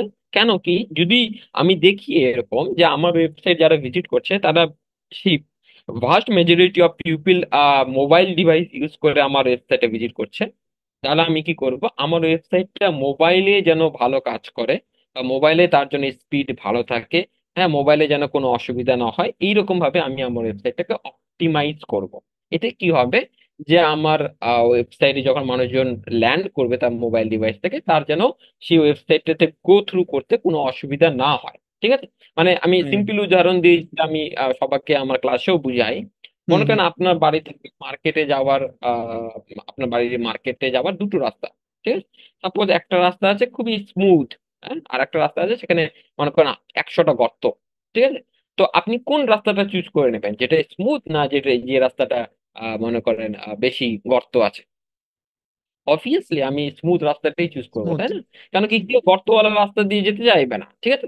তো সেরকম আপনার ওয়েবসাইটে মানুষজন যখন ল্যান্ড করবে, তারপর যদি আপনার দেখে যে আপনার ওয়েবসাইটের মানে মানে মানে গো থ্রু করতেই তার অনেক রকমের প্রবলেম ফেস হচ্ছে, যেগুলো হলো এক একটা করে গর্ত। এই রাস্তার যে যে গর্তের এক্সাম্পলটা দিলাম, যে সেরকম যে আমার ওয়েবসাইটে ল্যান্ড হওয়ার পর যদি ইউজার এরকম অনেক প্রবলেম ফেস করে, তাহলে কিন্তু সে আমার ওয়েবসাইটে বেশিক্ষণ থাকবে না। সে কিন্তু বাউন্স ব্যাক করে সে বিরক্ত হয়ে আমার ওয়েবসাইট থেকে চলে যাবে। এটা it is not a good thing for a businessman, right? একদম, কিন্তু কারণ যেহেতু তার তো আমার আর ওয়েবসাইট, অপশনের অভাব নাই, কোটি কোটি ওয়েবসাইট আছে। হ্যাঁ, অপশনের অভাব নেই, তার কাছেও কিন্তু অপশনের অভাব নেই। আর এখন তো মানুষের অ্যাটেনশন স্প্যান এতই কমে গেছে যে মানুষজন মনে করেন যদি একটু প্রবলেম দেখে সঙ্গে সঙ্গে বেরিয়ে গিয়ে সে কিন্তু অন্য জায়গায় চলে যাবে, ঠিক আছে? একদম একদম। তো এখন আমি যদি এখন এরকম হয় যে না, একজন ইউজার আমার ওয়েবসাইটে আসলো, আসার পর সে মনে করেন মানে খুব স্মুথলি আমার ওয়েবসাইটটা, তার কোনো প্রবলেম ফেস করতে হচ্ছে না, সে কিন্তু আমার ওয়েবসাইটে স্টে করবে এবং 10টা প্রোডাক্ট দেখবে, এবং যখনই সেই 10টা প্রোডাক্ট দেখবে তাহলে হায়ার চান্স থাকবে যে সেই 10টা প্রোডাক্টের মধ্যে একটা প্রোডাক্ট কিন্তু সে পারচেস করবে, তাই না? হুম। তাহলে এই জিনিসগুলো, এই ইনফরমেশন গুলো যদি আমার কাছে না থাকে, তাহলে আমি কেমন করে আমার ওয়েবসাইটকে অপটিমাইজ করবো, ঠিক আছে? আচ্ছা, এবার আমি মনে করেন এরকম চাই, আমি এরকম আমার মনে করেন রিকোয়ারমেন্ট, ঠিক আছে, যে আমি একজন বিজনেসম্যান, আমি চাচ্ছি যে মনে করেন আমার ওয়েবসাইটে যারা ভিজিট করছে তারা কোন ভাষাভাষীর লোক। মনে করেন আমার মনে করেন আমার ওয়েবসাইটে, আমি ওয়েবসাইট তৈরি করেছি বাংলায়, আর কিন্তু আমার ওয়েবসাইটে যারা অডিয়েন্স তারা সবাই ইউএসএ বা ওয়েস্টার্ন কান্ট্রি। তো it is not making any sense, তাই না? যে একদম। কেন কি আমার ওই ইউজাররা এসে তো বাংলায় কি কন্টেন্টই দেখবে, সে এসে সঙ্গে সঙ্গে বাউন্স ব্যাক করে যাবে, সে না বুঝবে কিছু না কিছু বুঝতে পারবে, ঠিক আছে? তো আহ আমার মনে টাইম শেষ হয়ে গেছে নাকি? আচ্ছা, আমরা এডিট করতে পারবো, শুনেন আমাদের টাইম এখনো 10 মিনিট আছে। আমরা এখনো পেইডটা ইউজ করছি না, এটা আমাদের 10 মিনিটে শেষ হবে না। 10 মিনিট আমরা কথা বলার পর আমি আপনাকে কুইকলি আবার একটা লিঙ্ক দেবো, আপনি জাস্ট জয়েন করবেন, ঠিক আছে? সো আমরা এখান থেকে শুরু করতে পারি এবার। আচ্ছা, ঠিক আছে। তো এবার আমার যদি মনে করেন যে যেটা বললাম, যে অডিয়েন্স যদি আমার মনে করেন ইউএস এর হয় আর আমার ওয়েবসাইটের কন্টেন্ট হলো বাংলায়, তাহলে তো সেটার কোনো মেক সেন্স করছে না, তাই না? তো সেটাও কিন্তু আমাকে জানতে হবে যে আমি যদি এই জিনিসটাই না জানি, মনে করেন আমি মনে করেন সাপোজ আমি ওয়েবসাইট তৈরি করে ছেড়ে দিলাম, মানে মানে করেন অন্ধ জগতে ছেড়ে দিলাম, এখন যা হচ্ছে হচ্ছে ভাই, হলো তো হলো, না না গেল তো গেল, মানে মানে ব্লাইন্ড শট দিয়ে দিয়েছে আমি, ঠিক আছে? যদি আমার টার্গেটে হিট করে তো ভালো, আর যদি টার্গেটে হিট করে না হয়, ঠিক আছে? কিন্তু আমি তারপরে আমার ওয়েবসাইটে কি হচ্ছে না হচ্ছে আমার সম্বন্ধে এগুলো জানি না।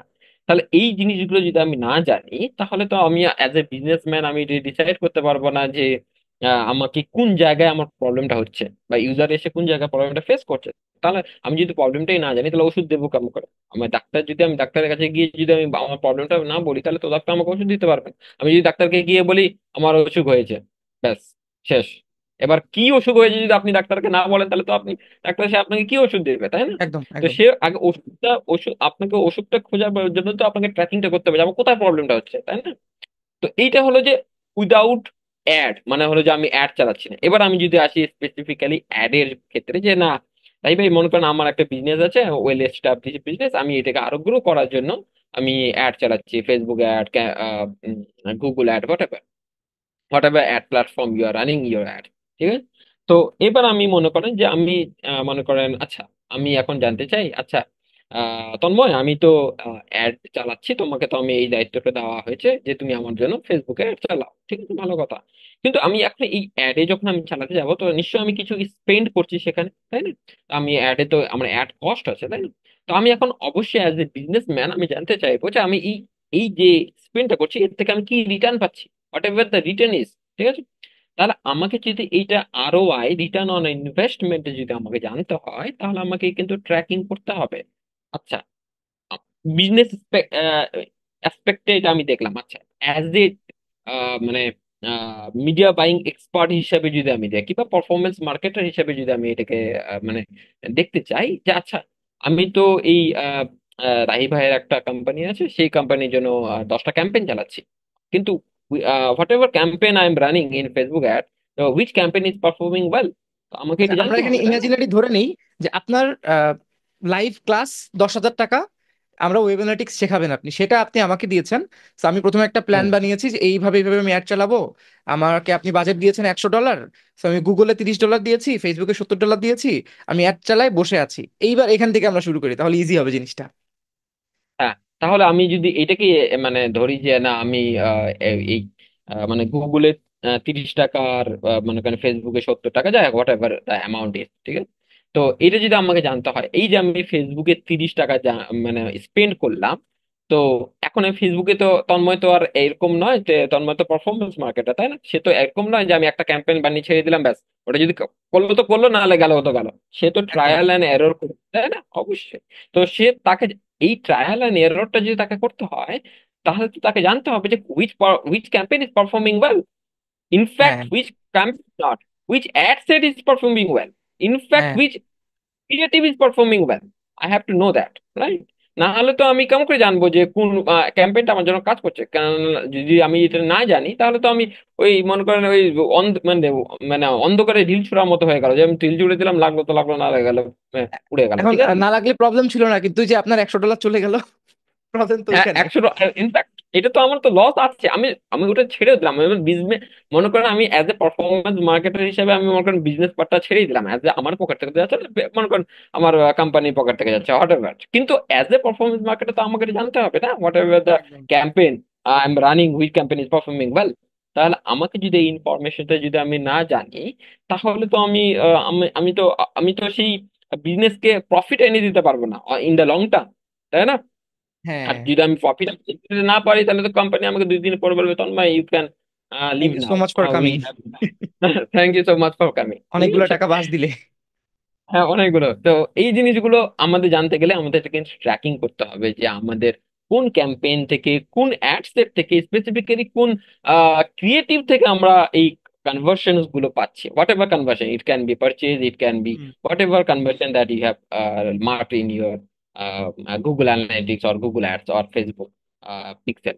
হুম, হুম, তো আমাকে এটা যদি জানতে হয়, তাহলে আমাকে কিন্তু ট্র্যাকিং করতে হবে। উইদাউট ট্র্যাকিং কিন্তু এটা ইম্পসিবল টু নো দ্যাট মানে আমার ক্যাম্পেইন থেকে কটা পারচেজ হলো, এই ক্যাম্পেইন হ্যাঁ, থেকে পার্টিকুলারলি কটা পারচেজ হলো, এই গুগল অ্যাডস থেকে আমার কটা পারচেজ হলো, তারপর আমার এই গুগল অ্যাডস থেকে মানুষজন আসার পর আমার ওয়েবসাইটে কি করছে, মনে করেন আমি আমি leave about the like conversion. আমি এটা জানতে চাই যে মানুষজন আমার গুগল অ্যাডে ক্লিক করার পর আমার ওয়েবসাইটে যারা আসছে, তারা কি করছে।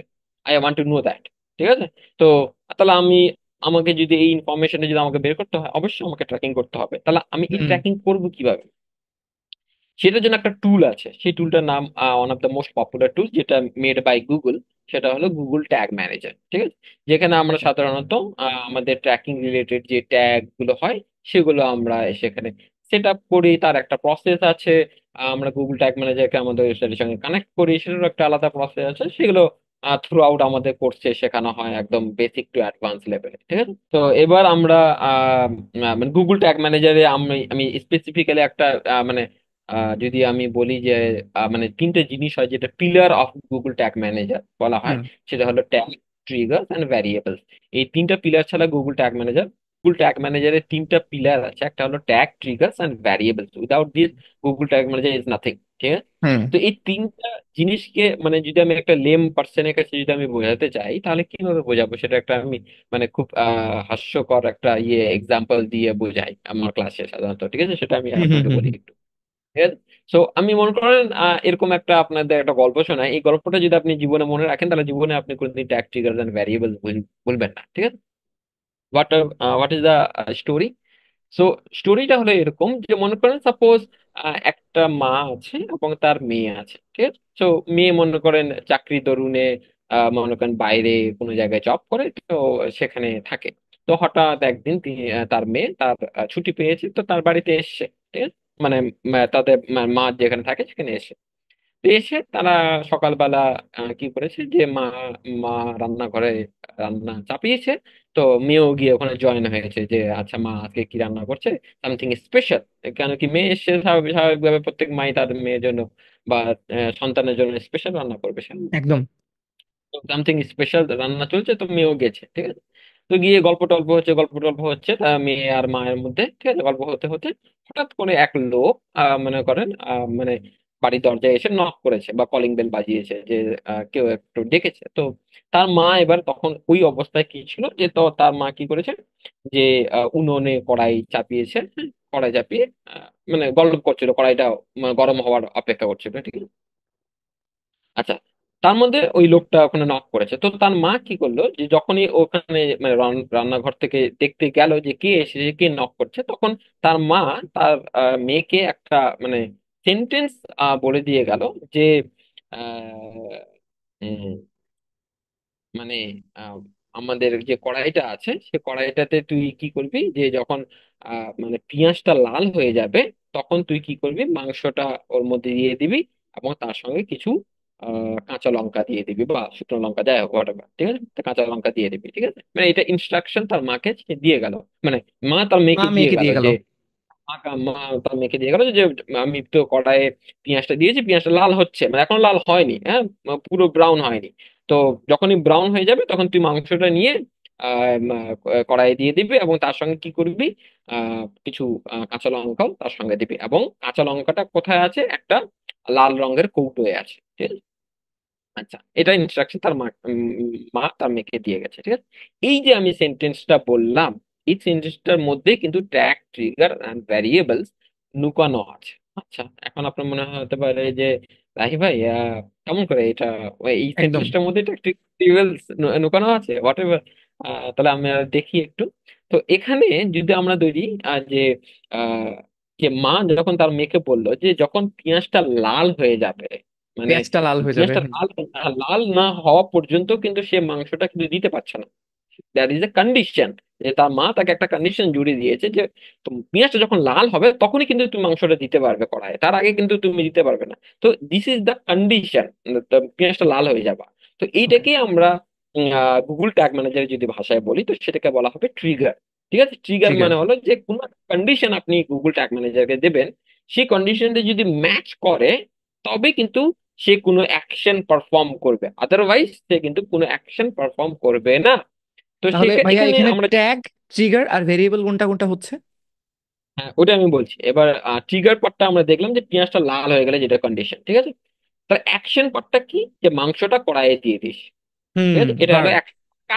কাজ করা একটা বলছে না, যে মাংসটা নিয়ে তুই কড়াইয়ে দিয়ে দিবি, তার মানে এটা একটা কাজ করতে বলছে তার মা তার মেয়েকে, যে তুই মাংসটা নিয়ে কড়াইয়ে দিয়ে দিবি, ঠিক আছে। তাহলে এটা হলো আমাদের ট্যাগ। ট্যাগের মাধ্যমে আমরা কি করি গুগল ট্যাগ ম্যানেজারে, যে কোনো একটা কাজ করতে আমরা গুগল ট্যাগ ম্যানেজারকে বলি যে ডু ডু দিস ওয়ার্ক, ঠিক আছে। কিন্তু গুগল ট্যাগ, যখন আপনি গুগল ট্যাগ ম্যানেজারকে বলবেন যে do this particular work, Google tag manager আপনাকে আস্ক করবে যে when do I do this particular work, what is the হ্যাঁ। Condition, give me the condition. আমি তো র্যান্ডমলি একটা কাজ তুমি করতে বললে আমি করে ফেলতে পারবো না। তো give me the condition, if that condition matches then I will do that particular work, ঠিক আছে। তাহলে আমাকে এই কন্ডিশনটা কি দিয়েছে ওর মা, যে পেঁয়াজটা লাল হয়ে গেলে কাজটা হলো যে মাংসটা কড়াইয়ে দিয়ে দিস। আচ্ছা, আর একটা কনসেপ্ট আছে গুগল ট্যাগ ম্যানেজার, সেটা হলো ভ্যারিয়েবল। তাহলে রাহি ভাই, এই যে সেন্টেন্সটা বললো এর মধ্যে ভ্যারিয়েবলস কোনটা, ভেরিয়েবল কখন, তাহলে কোথায়? হ্যাঁ ভেরিয়েবল কোনটা, তাহলে এখানে কিন্তু তার মা তাকে আরেকটা বলেছিল যে যখন তুই মাংসটা দিবি তখন কিন্তু কাঁচা লঙ্কাও দিস। আর কাঁচা লঙ্কাটা কোথায় আছে, একটা লাল কৌটোয় আছে, ঠিক আছে। এই যে লাল কৌটোয় যে একটা কাঁচা লঙ্কা ওর মা স্টোর করে রেখেছে, সেটাই হলো ভ্যারিয়েবল, ঠিক আছে। তা আমরা গুগল ট্যাগ ম্যানেজারে ভ্যারিয়েবল এই সেম জিনিসই কাজ করে, যে যদি কোনো একটা ডেটা বা কোনো একটা ইনফরমেশন যদি আমি কোনো মানে স্টোর করে রাখতে চাই ইন ফিউচার ইউজের জন্য, তাহলে সেটাকে আমরা কি বলবো, ভ্যারিয়েবলস ভেরিয়েবল। বলবো, ঠিক আছে। হুম। তাহলে আমরা এই সেন্টেন্সের মাধ্যমে কিন্তু track, trigger and variables, excuse me, so tag, triggers and variable জানতে পারলাম। যে ট্যাগ হলো যে ইনস্ট্রাকশনটা আমরা গুগল ট্যাগ ম্যানেজারকে দিচ্ছি, আর ট্রিগার হলো গুগল ট্যাগ ম্যানেজার উল্টো আমাকে জিজ্ঞেস করবে যে তুমি আমাকে একটা কাজ করতে বলেছো কিন্তু আমি কাজটা কখন করব, তো সেই হলো ট্রিগার।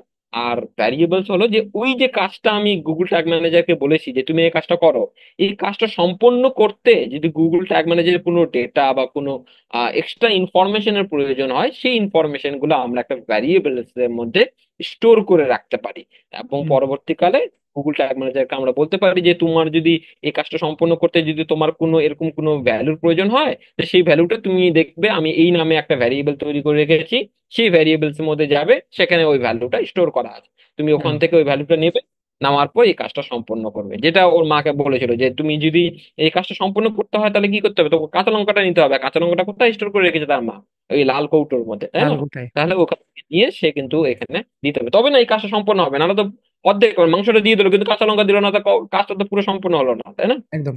তো এরকম আমি মানে উদাহরণ দিয়ে সাধারণত মানে স্টুডেন্টদের না না বোঝানোর না, চেষ্টা করি, কেন কি গল্পের ছলে শেখাটা খুবই ইম্পর্টেন্ট, মাথায় থাকে আমার হ্যাঁ, এই হ্যাঁ, ইন্টারেস্টিং একটা গল্প। হ্যাঁ, হ্যাঁ, মানে আমি আমি এটা বিশ্বাস করি যে মানুষজন যখন কোনো একটা জিনিসকে ভিজুয়ালাইজ করতে পারে, তখন কিন্তু সেটা লং টার্ম মেমোরিতে আমাদের স্টোর থাকে। সাধারণত এই জন্য আমরা হ্যাঁ যখন কোনো সিনেমা দেখি, সিনেমা দেখবেন আপনি 10 বছর পরেও কিন্তু আপনার সিনেমার একটা সিন কিন্তু মনে থেকে যায়, সেটা কিন্তু হ্যাঁ কোনোদিনই আমাদের মেমোরি থেকে ডিলিট হয়ে যায় না। কিন্তু আমরা সাধারণত যখন কোনো আহ আমার যেটা সাধারণত হতো, যেটা আমি যখন ইতিহাসের পড়া পড়তাম, আমার আমার কিন্তু সেগুলো মেমোরিতে থাকতো না, আমি ভুলে যেতাম।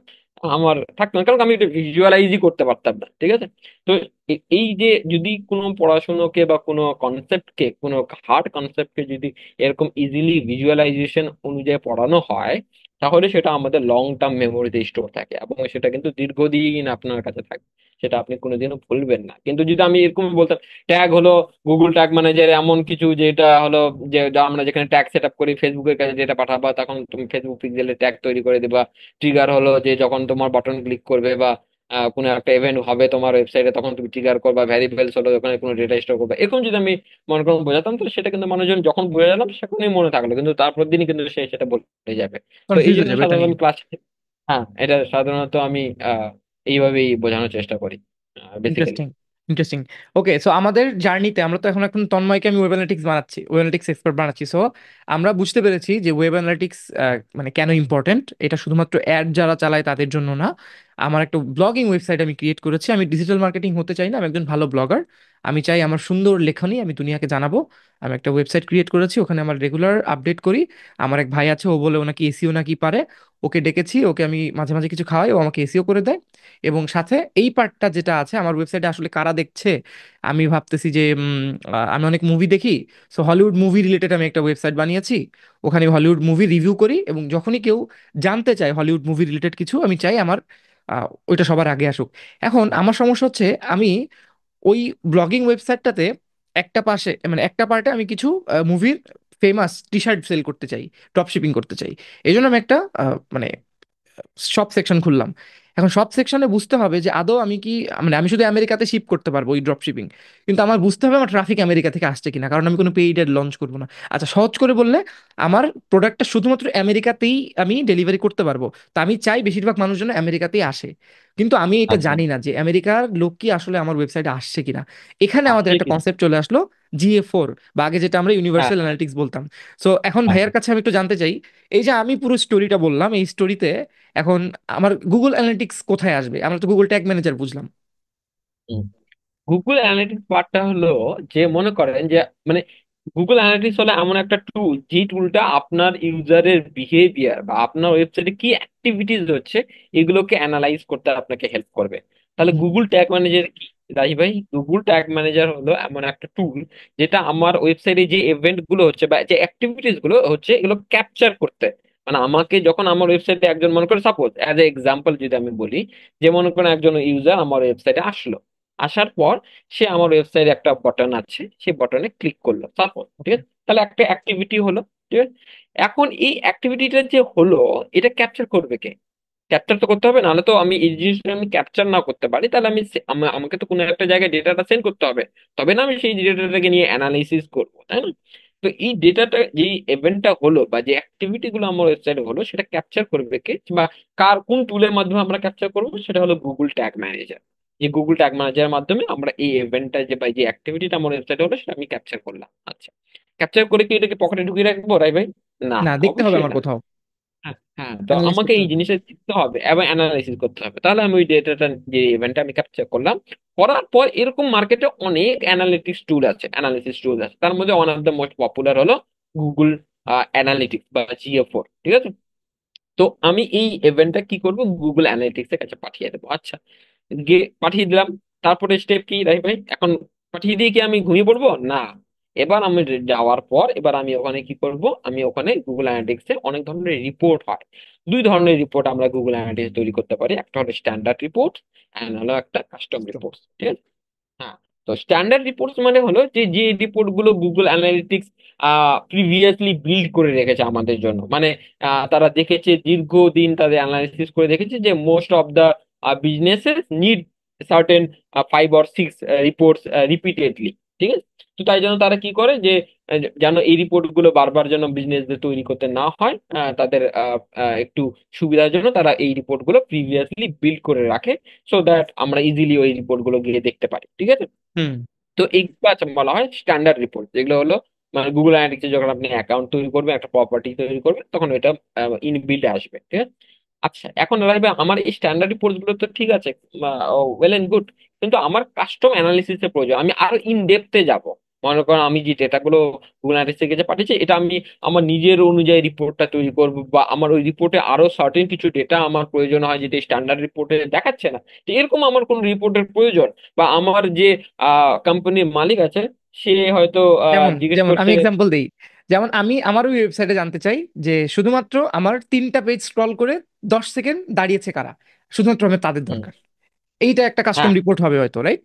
হ্যাঁ, অবশ্যই অবশ্যই এটা আমার কাস্টম রিপোর্ট হবে। তো এরকম যদি আমার কাস্টম রিপোর্টের প্রয়োজন হয়, তখন আমাদের এটাও কিন্তু গুগল অ্যানালিটিক্স আমাদেরকে অপশন দিয়েছে, যে জায়গায় আমরা কিন্তু নিজস্ব রিপোর্ট তৈরি করতে পারি, এবং যে ইভেন্ট গুলো বা যে অ্যাক্টিভিটিস গুলো আমার ওয়েবসাইটে হয়েছিল, সেগুলো যেগুলো আমরা ডেটা গুলো গুগল অ্যানালিটিক্সের কাছে পাঠিয়েছিলাম, সেগুলো নিয়ে আমরা অ্যানালিসিস করতে পারি। এতে আমার লাভ কি? এই হুম। অ্যানালিসিস করে আমি জানতে পারবো যে আমার ওয়েবসাইটে মানুষজন এসে কি করছে, বা তারা সাপোজ অ্যাজ এ এক্সাম্পল যদি আমি ধরি, যে আমাদের মানে গুগল অ্যানালিটিক্সে একটা রিপোর্ট হয়, সেটা হলো পাথ এক্সপ্লোরেশন, ঠিক আছে। পাথ এক্সপ্লোরেশন মানে হলো যে মনে করেন যে আমার ওয়েবসাইটে যারা ল্যান্ডিং পেজে ল্যান্ড করা থেকে শুরু করে আমার ওয়েবসাইটে যে কনভার্সনটা হলো, মনে করেন সাপোজ আমার একটা ই কমার্স বেসড ওয়েবসাইট, ওকে। সো আমার ওয়েবসাইটে মনে করেন অ্যাট দ্য এন্ড আমার মানে কনভার্সন হলো পারচেজ, ঠিক আছে, যে আমার ওয়েবসাইটে মানুষজন এসে পারচেজ করবে, এটা আমার টার্গেট। সো আমি এখন জানতে চাই যে আচ্ছা, আমার ওয়েবসাইটে যারা আসছে তারা বেসিক্যালি কোন কোন পেজ ভিজিট করার পর অ্যাট দ্য এন্ড তারা পারচেজ করছে। কেন এই জিনিসটা আমার জানা প্রয়োজন, তাই বা এই জিনিসটা, এই ইনফরমেশনটা জেনে আমার কি হবে, ঠিক আছে। অ্যাজ এ বিজনেসম্যান বা একজন বিজনেসম্যানের এটা কি লাভ, ঠিক আছে। তো এইটা যদি আমি জানতে পারি, তাহলে আমি ওই স্পেসিফিক পেজগুলো এমন ভাবে অপটিমাইজ করব, বা ওর মধ্যে কন্টেন্টের এমন ভাবে চেঞ্জ করব, যেন প্রত্যেকটা পেজে যাওয়ার পর যেন ওই ইউজারের মনে হয় যে না, আমি আরো এই প্রোডাক্টটা বা এই স্পেসিফিক প্রোডাক্টটা নিয়ে যেটা ও ভাবছি যে আমি পারচেজ করব, সেটা সম্বন্ধে তার যেন একটু বেশি কনফিডেন্স জন্মায়, বা সে আরো বেশি ইমপ্রেসড হয়, ঠিক আছে। কিন্তু যদি আমি এই পাথটাই মানে এট দ্য ফার্স্ট যদি আমি এই পাথটাই না জানতে পারি, যে সে কোন কোন পেজ ভিজিট করার পর এট দ্য এন্ড, মানে বেশিরভাগ ইউজার কোন কোন পেজ ভিজিট করার পর এট দ্য এন্ড আমার ওয়েবসাইটে কনভার্ট হচ্ছে, এই পাথটাই যদি আমি না জানতে পারি, তাহলে আমি হাউ ডু আই অপটিমাইজ, তাই না? তো এটাকে হলো কনভার্সন পাথ অপটিমাইজেশন বলা হয়, ঠিক আছে। যে আমার যে কনভার্সনের পাথটা আমার ওয়েবসাইটে ল্যান্ড হওয়া থেকে আমার কনভার্সন হওয়া পর্যন্ত যে পাথটা ইউজার মানে জার্নিটা করেছে, সেই জার্নিটা আমি যদি অপটিমাইজ করতে পারি, তাহলে কিন্তু আমার কনভার্সন হওয়ার চান্স অনেক বেশি থাকবে।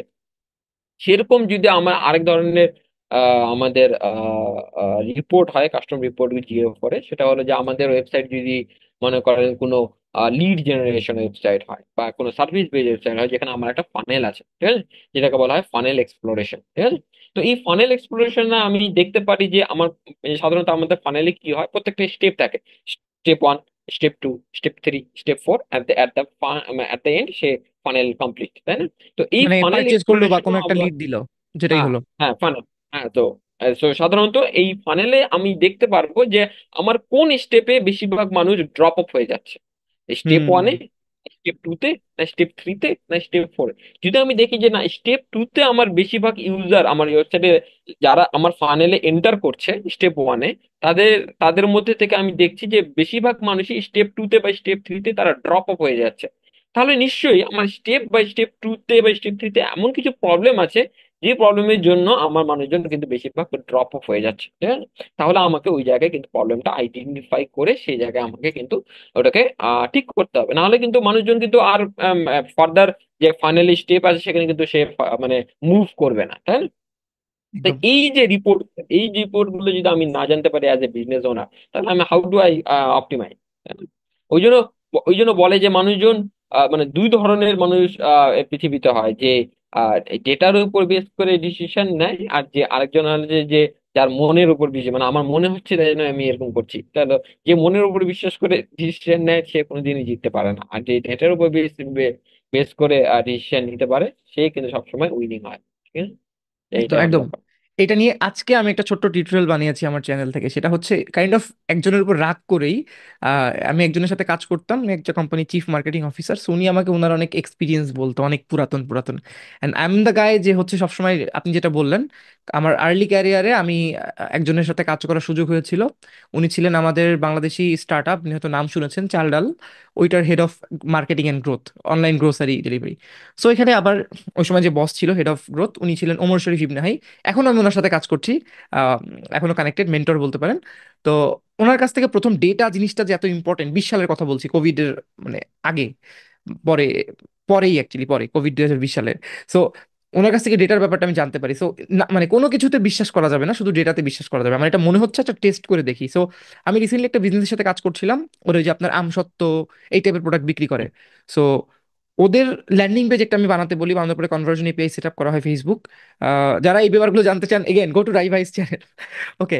So conversion API set up করা, সবকিছু করা হয়। করার পরে আমি দেখলাম, আমরা একটা রিটার্গেটিং ক্যাম্পেইন চালালাম, যে যারা মেসেজ করেছে এবং যারা যারা এই পর্যন্ত ওয়েবসাইট, সরি, পেজ ভিজিট করেছে, তাদেরকে আমরা একটা মেসেজ মানে একটা অ্যাড দেখাবো যে ওকে আপনি একটা কিছু দেখছেন, একটা অ্যাড দেখে প্রোডাক্ট কিনেন।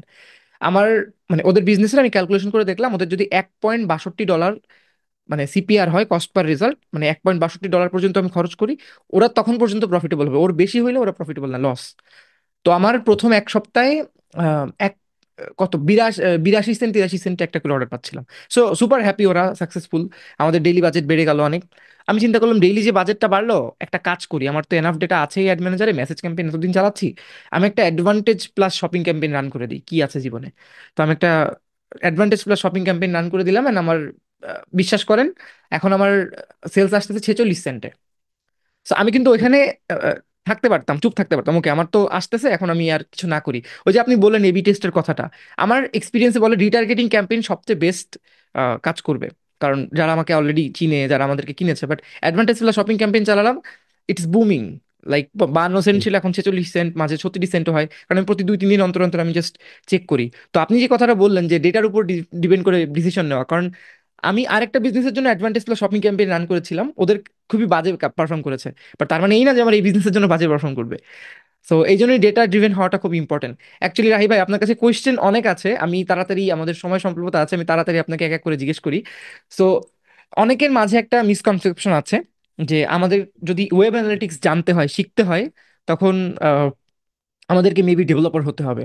সো আমি জাস্ট আপনার কাছে জানতে চাচ্ছি, আপনি আপনার মনে হয় ভার্সিটির কথা বলছিলেন, সো আপনার অ্যাকচুয়ালি এডুকেশনটা কোন কোন লাইনে?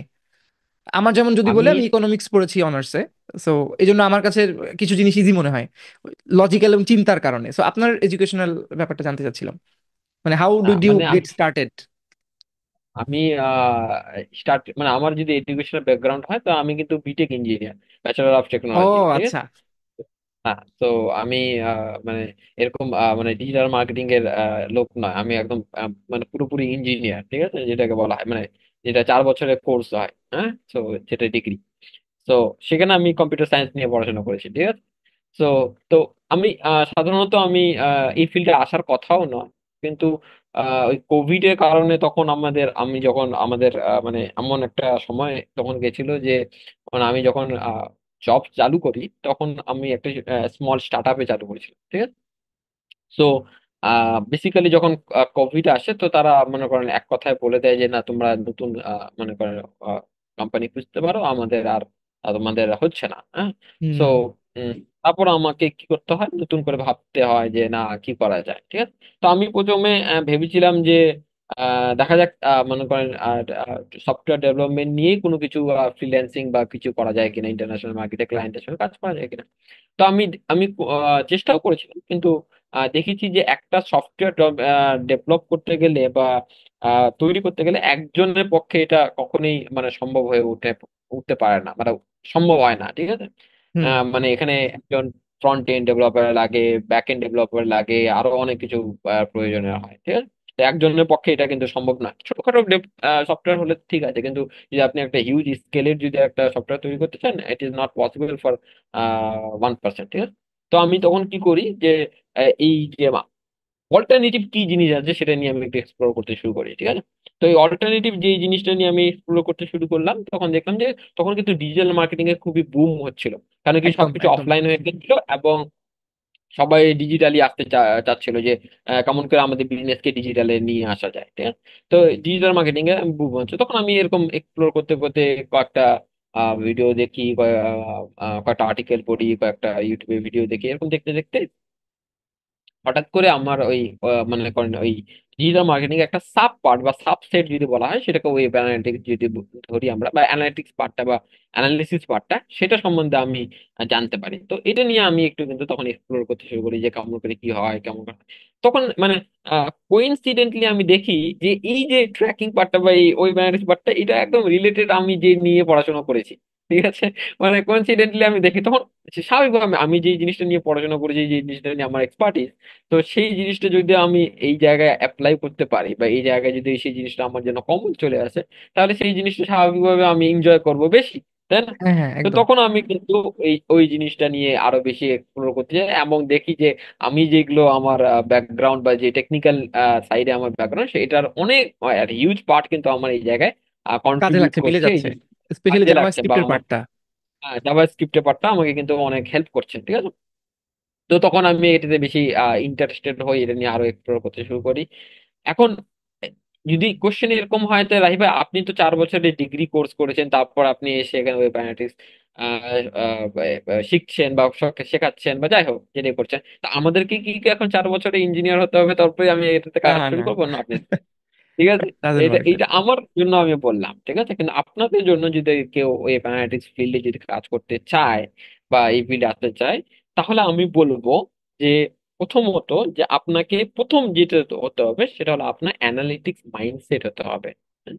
যে আপনার মানে কোনো একটা জিনিসকে কেন হলো, এই কোশ্চেনটা করার অ্যাবিলিটি আপনার মধ্যে তৈরি হতে হবে, যে আমি একদম। একটা জিনিস জানলাম কিন্তু আমার মধ্যে এই জিনিসটাই হচ্ছে না, যে আমি কেন হচ্ছে এই জিনিসটা, এই যদি আমার মধ্যে না হয়, তাহলে আমি ভালো যত বড় আমি ওই মানে ভালো আমি হতে পারবো না, ঠিক আছে কোনোদিন। তো প্রথম জিনিসটা হলো যে আপনার মনের মধ্যে কিউরিওসিটিটা থাকতে হবে। প্রশ্ন দ্বিতীয় করতে হবে। জিনিস হলো প্রশ্ন করার এই কিউরিওসিটিটা থাকতে হবে, ঠিক আছে? কেন কি একজন ভালো ওয়েব অ্যানালিস্ট তার এটাই মানে মানে মেন মানে তার মানে যদি আমি বলি ট্যালেন্ট যদি বলি, সেটা হলো যে সে মানে টাফেস্ট কোশ্চেনের যে অ্যান্সারটা, যে আমার কেন হচ্ছে ওয়েবসাইটে আমার ওই ইউজার এসে সার্টেন একটা অ্যাক্টিভিটিস কেন করছে, এটা অ্যান্সার কে দিবে? Answer is given by a web analyst বা অ্যানালিটিক্স এক্সপার্ট, তাই না? কিন্তু আমার তো ওয়েব ডেভেলপার সেটা অ্যান্সার দিতে পারবে না, বা আমার মিডিয়া বায়ার কিন্তু সেটা অ্যান্সার দিতে পারবে না, সেটা একমাত্র এই দিতে পারবে, তাই না? হুম। তো এই কিউরিওসিটিটা আপনার মধ্যে থাকতে হবে প্রথমত। দ্বিতীয়ত যে যদি আপনার মানে ডেভেলপমেন্ট ব্যাকগ্রাউন্ডের নলেজ থাকে, যদি আমি বলি মানে নট নেসেসারি থাকতেই হবে, যদি থাকে it is a huge advantage for you, ঠিক আছে? একদম। যদি থাকে it is a huge advantage for you, যে মানে আমার এই ডেভেলপমেন্ট ফিল্ডে জাভাস্ক্রিপ্ট বা অন্য যে কোনো প্রোগ্রামিং নলেজ আমার কিছু আছে, তো সেটা আপনাকে কিন্তু অনেক হেল্প করবে। কিন্তু রাহিবা, আমি তো সাধারণ ব্যাচেলার আর্টস নিয়ে পড়াশোনা করেছি, বা আমি অ্যাডমিনিস্ট্রেশন লেভেলে কিছু পড়াশোনা করেছি, তো আমার তো এগুলো কোডিং মোডিং কি আমি সব বুঝি না, আমার তো কাকের ট্যাঙ্ক বকের ট্যাঙ্ক মনে হয় এই সবগুলো, ঠিক আছে? তো আমার কিছু মনে হয় না, আমি কিছু বুঝতে পারি না, তো কি কেমন করে করবো আমি তাহলে? তাহলে আপনাকে কি করতে হবে, জাভা স্ক্রিপ্টের বেসিক আন্ডারস্ট্যান্ডিং থাকতে হবে, যেটা আমাদের কোর্সে আমাদের ইনক্লুড করা আছে, যে যেহেতু যতটুকু আপনার অ্যাজ এ ওয়েব অ্যানালিস্ট হিসেবে বা অ্যাজ এ অ্যানালিস্ট হিসেবে আপনার যতটুকু প্রয়োজন, সেইটুকু আপনি কিন্তু আমাদের এই কোর্সে শেখানো হয়, যেখানে আপনি জাভা স্ক্রিপ্টে কেন কাজে লাগে, কিভাবে কাজ করে, ফর লুপ কি, ইফ লুপ, ইফ এলস কি, এইসব মানে জাভাস্ক্রিপ্টের যে বেসিক ধারণাটা, যেটু মানে আপনার কাজ করার জন্য যতটুকু প্রয়োজন হবে সেটুকু আপনাকে শেখানো হয়। আপনি কিন্তু ওয়েব অ্যানালিস্ট হতে গেলে আপনাকে এখন ডেভেলপার হতে হবে না, মানে ডেভেলপার যে লেভেলে জাভাস্ক্রিপ্ট জানে সেই লেভেলে কিন্তু আপনার জানার প্রয়োজন নেই। না, ওইটা তো অ্যাজ এ ডিফারেন্ট আরেকটা ক্যারিয়ারই, তাই না, ডেভেলপমেন্ট এখানে হ্যাঁ, অন্য ডেভেলপমেন্টটা অপরচুনিটিস। ডিফারেন্ট, হ্যাঁ ডিফারেন্ট ক্যারিয়ারে। তাহলে মানে মানে আমি যদি সিম্পল উদাহরণ দিয়ে বলি, যে মনে করেন মানে মানে রিয়েল লাইফ এক্সাম্পল দিয়ে যদি বলি, আমি মনে করেন যে আপনি একটা বাড়ি বানাচ্ছেন, ঠিক আছে? তো এখন বাড়ির যে বানায়, যে রাজমিস্ত্রি, তার কিন্তু মানে কাঠ মিস্ত্রিরও কিছু কিছু কাজ জানতে হয়, মানে বেসিক কনসেপ্টও তার থাকতে হয়। কেন? কারণ কি আপনার বাড়িতে যে দরজাটা বা যে জানলাটা বা এটা কতটুকু কত বাই কত ছাড়তে হবে, ওখানে চৌকাঠটা কত মাপের বসবে, সেটাও কিন্তু সাধারণত একটা রাজমিস্ত্রির বেসিক আন্ডারস্ট্যান্ড, হ্যাঁ। সে হ্যাঁ তো অত বেশি এক্সপার্ট জানে না যে কত মাপে থাকতে হবে, কিন্তু বেসিক আন্ডারস্ট্যান্ডিং থাকতে হবে। নাহলে কিন্তু কেউ যদি আপনাকে মালিক জিজ্ঞেস করে কত বাই কত দানা লাগবে, যদি রাজমিস্ত্রি বলে আমি তো জানি না, আমি তো কাঠ মিস্ত্রি না, তাহলে তো ও মনে করেন কাজই করতে পারবে না, কাজই তাই করতে না? পারবে না। তো স্বাভাবিকভাবে তো অ্যাজ এ ওয়েব অ্যানালিস্ট কিন্তু আপনার এটার দায়িত্ব নয় যে আপনি একটা ওয়েবসাইট তৈরি করবেন, হ্যাঁ তার কোডিং লিখবেন সে, কিন্তু আপনার কাজটা কিন্তু ওয়েবসাইটেই, আপনার ওয়েবসাইটে কি হচ্ছে না হচ্ছে সেটাই ট্র্যাক করা কিন্তু আপনার কাজ। তাহলে আপনাকে আপনাকে ওই ডেভেলপমেন্টের সার্টেন কিছু জিনিস আপনার নলেজ থাকতে হবে, বেসিক নলেজটা আপনাকে থাকতে হবে। সেটাই হলো জাভাস্ক্রিপ্টে আপনি যদি বেসিক নলেজ যদি আপনার থাকে, তাহলে আপনি এটা মানে ইজিলি করতে পারবেন, যেটা আমাদের কোর্সে থ্রু আউট শেখানো হয়। আচ্ছা, বুঝতে পারলাম। সো ভাইয়া, বেসিকলি আপনি কোভিড টাইমের পরে এটা নিয়ে ঘাটাঘাটি শুরু করেন, অ্যান্ড তারপর আপনি দেখলেন যে যখন একটা সফটওয়্যার মানে টোটাল আপনি বানানোর চেষ্টা করবেন, ওখানে আরো মানুষের হেল্প লাগবে এবং এটা একটা সময় সাপেক্ষ ব্যাপার, অনেক ব্যাপার স্যাপার আছে। তারপরে আপনি ওয়েব অ্যানালিটিক্স এর খোঁজ পেলেন অ্যান্ড দেখলেন যে এটা আপনার ফিল্ডের সঙ্গে যায়। এখন অনেকে আপনার বলে যে এইচটিএমএল এর বেসিকটা জানা থাকলে নাকি ওয়েবসাইটের ক্ষেত্রে ভালো হয়। So do you recommend that as well?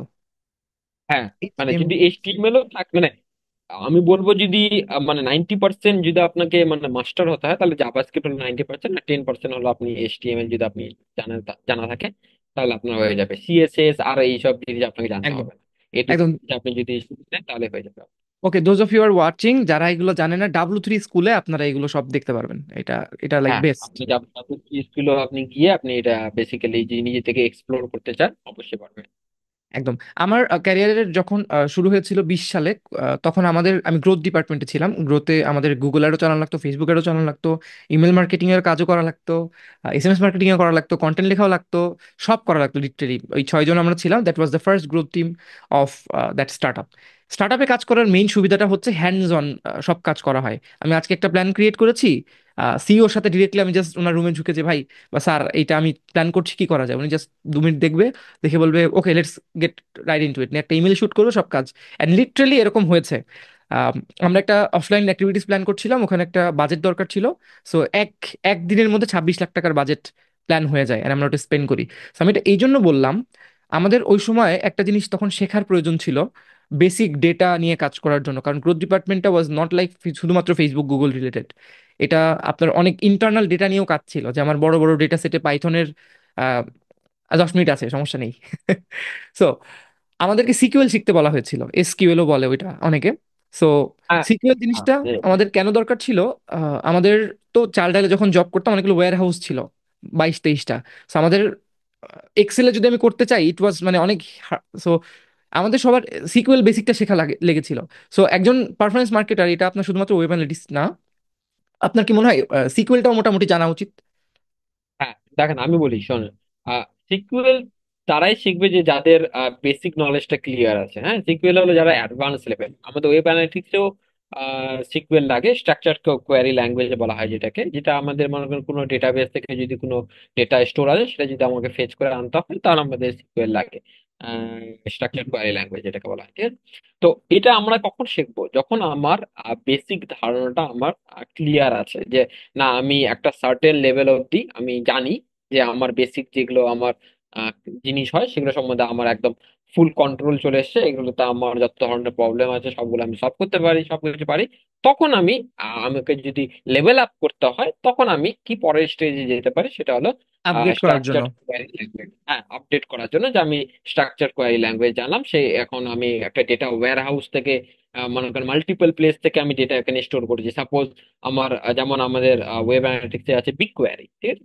তো Very, বিগ হ্যাঁ। কোয়ারিতে আপনি বিভিন্ন বিভিন্ন জায়গা থেকে ডেটা সেখানে স্টোর করতে পারেন। মনে করেন ফেসবুক অ্যাড রিলেটেড ডেটা আমি স্টোর করলাম, Google ad related data store করলাম, টিকটকে অ্যাড রিলেটেড স্টোর এক জায়গায় স্টোর করলাম। এবার আমি ওই প্রত্যেক প্ল্যাটফর্মে আমি কি ধরনের কনভার্সন পাচ্ছি, কতটা কনভার্সন পাচ্ছি, আমার আরো আয় কত, এগুলো আমি তখন ওই স্ট্রাকচার কোয়ারি ল্যাঙ্গুয়েজ দিয়ে কোয়ারি করে আমি এখানে কিন্তু টেবিল ফরম্যাটে তৈরি করে আমি এটা দেখতে পারি, ঠিক আছে?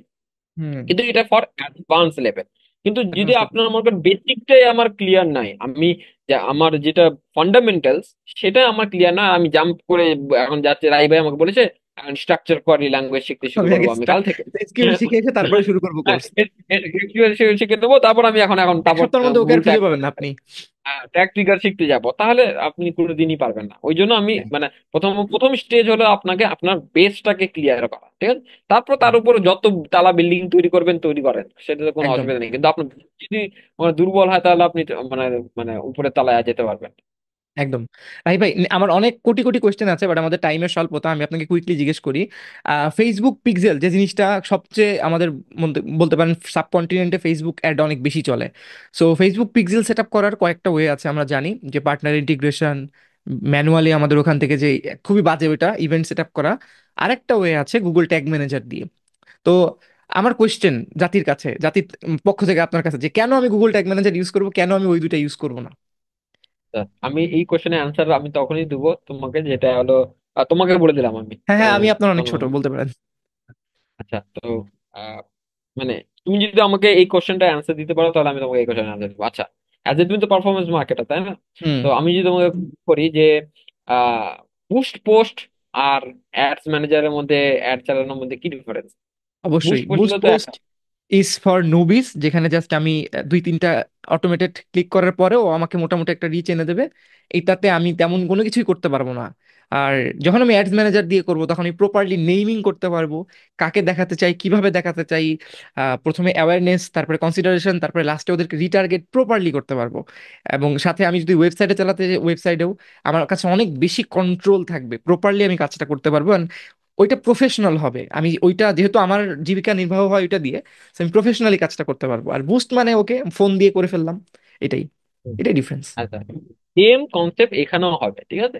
যে যখন আমি পার্টনার ইন্টিগ্রেশনে যাব, তখন ওটা হলো যে যারা not technical about all this tracking platform, right? যে কেমন করে Google tag manager, they are not tech savvy, মানে তারা গুগল ট্যাগ ম্যানেজার সম্বন্ধে তারা জানে না, বা তাদের মানে তারা ওয়ান ক্লিকে সবকিছু চাচ্ছে, এরকম কিছু ব্যাপার, ঠিক আছে? তো আমরা গুগল ট্যাগ ম্যানেজার এই জন্য ইউজ করবো যে যেখানে মানে তুমি যে কথাটা বলে যে যেখানে I have the full control what ever I want to do, ঠিক আছে? তো গুগল ট্যাগ ম্যানেজার আপনাকে সেই ফুল কন্ট্রোলটা দিবে যে কোন ধরনের ইভেন্ট আপনি পিক্সেলে সেন্ড করতে যাচ্ছেন, বা ওই ইভেন্টের সঙ্গে কি ধরনের ডেটা আপনি ফেসবুকের কাছে সেন্ড করতে যাচ্ছেন। এই সব কিছু যদি কন্ট্রোল আপনাকে পেতে হয়, তাহলে কিন্তু আপনাকে গুগল ট্যাগ ম্যানেজার দিয়ে মানে পিক্সেল সেট আপ করতে হবে, rather than any partner integration যেটা ফেসবুকে বা কোনো থার্ড পার্টি প্ল্যাটফর্মে অ্যাভেলেবেল আছে।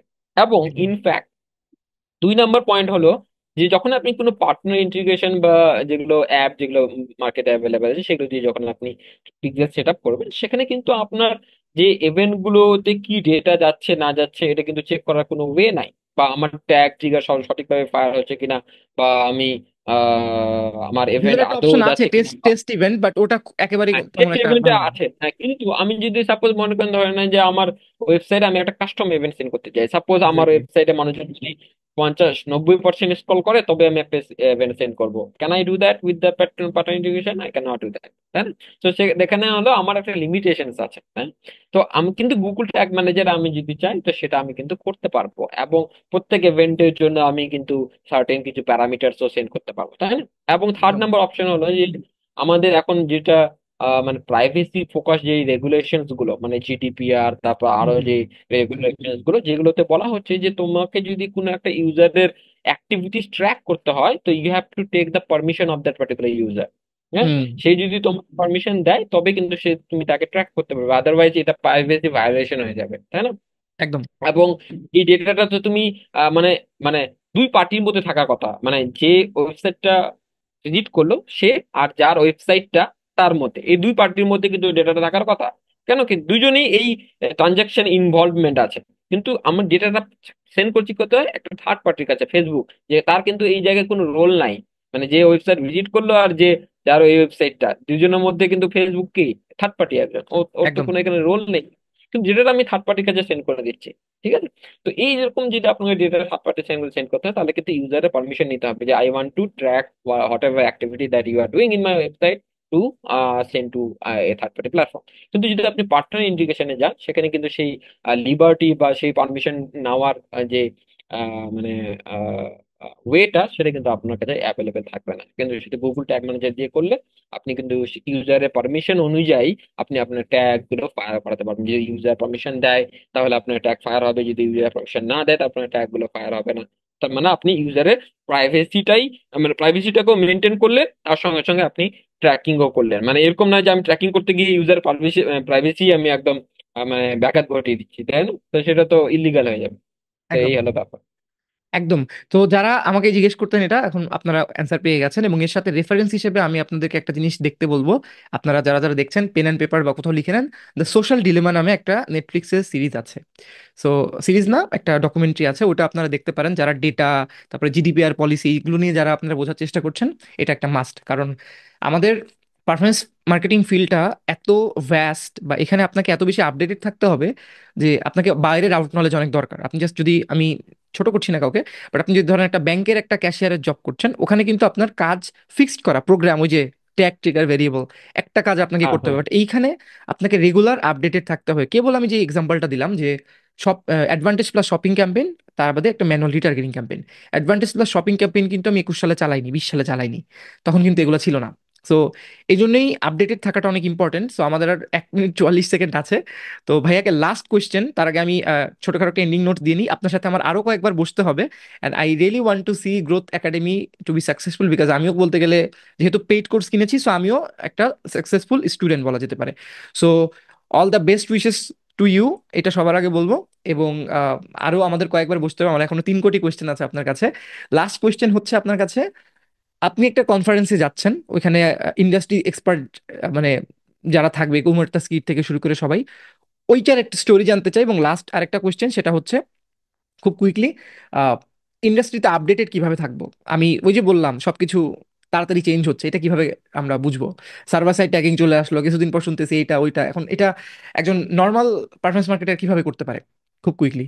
হ্যাঁ, হ্যাঁ, আচ্ছা, এটা মানে আপডেটে থাকার জন্য আপনাদের কি করতে হবে, যে মার্কেটে যারা অলরেডি ভালো পজিশনে কাজ করে তাদেরকে ফলো করতে হবে। এই ধরনের কনফারেন্সে আপনাকে অ্যাটেন্ড করতে হবে, সেটা দেশীয় হোক বিদেশিও হোক, যেখানে হোক। যেখানে মেন কথা হলো যে আমার ইন্ডাস্ট্রি নিয়ে যে জায়গায় গসিপ হচ্ছে, মানে মেন কথা, আমরা গসিপ শুনতে বেশি পছন্দ করি, তাই না? তো আমার ইন্ডাস্ট্রি নিয়ে যে জায়গায় গসিপ হচ্ছে সেই জায়গায় আমাকে থাকতে হবে। তো আমি যে জিনিসটা নিয়ে প্রথমে বলি, যে আমাদের এই ইন্ডাস্ট্রিতে যদি আপনাদের মানে আপডেটেড থাকতে হয়, বা মার্কেটে কি চেঞ্জেস আসছে বা কি ডেপ্রিকেটেড হয়ে যাচ্ছে, এই সম্বন্ধে যদি আপনাদের জানতে হয়, তাহলে আপনাকে কি করতে হবে, যে আমাদের এই ইন্ডাস্ট্রিতে যারা মনে করেন টপ লেভেলে কাজ করে বা যারা ইন্ডাস্ট্রি লিডার, তাদেরকে আপনাদেরকে ফলো করতে হবে। কোথায় ফলো করবো, মানে রাহি রাহি ভাই? ভাইদের মতো মানুষদের। হ্যাঁ, না, রাহি ভাইদের মতো, রাহি ভাই তো অনেক ছোট জিনিস। হ্যাঁ, আরো অনেক বড় বড় যারা এক্সপার্টরা আছে তাদেরকে আপনি ফলো করতে পারেন, ঠিক আছে? কোথায় ফলো করবো রাই ভাই? তাদেরকে ফলো করার জন্য তাদের লিঙ্কডইন অ্যাকাউন্ট, তাদের টুইটারে তাদের ফলো করতে পারেন। তারা সাধারণত সবসময় আপডেট দিয়ে থাকে যে ইন্ডাস্ট্রিতে কি চেঞ্জেস আসছে না আসছে, ঠিক আছে? এটা 1 নম্বর ওয়ে।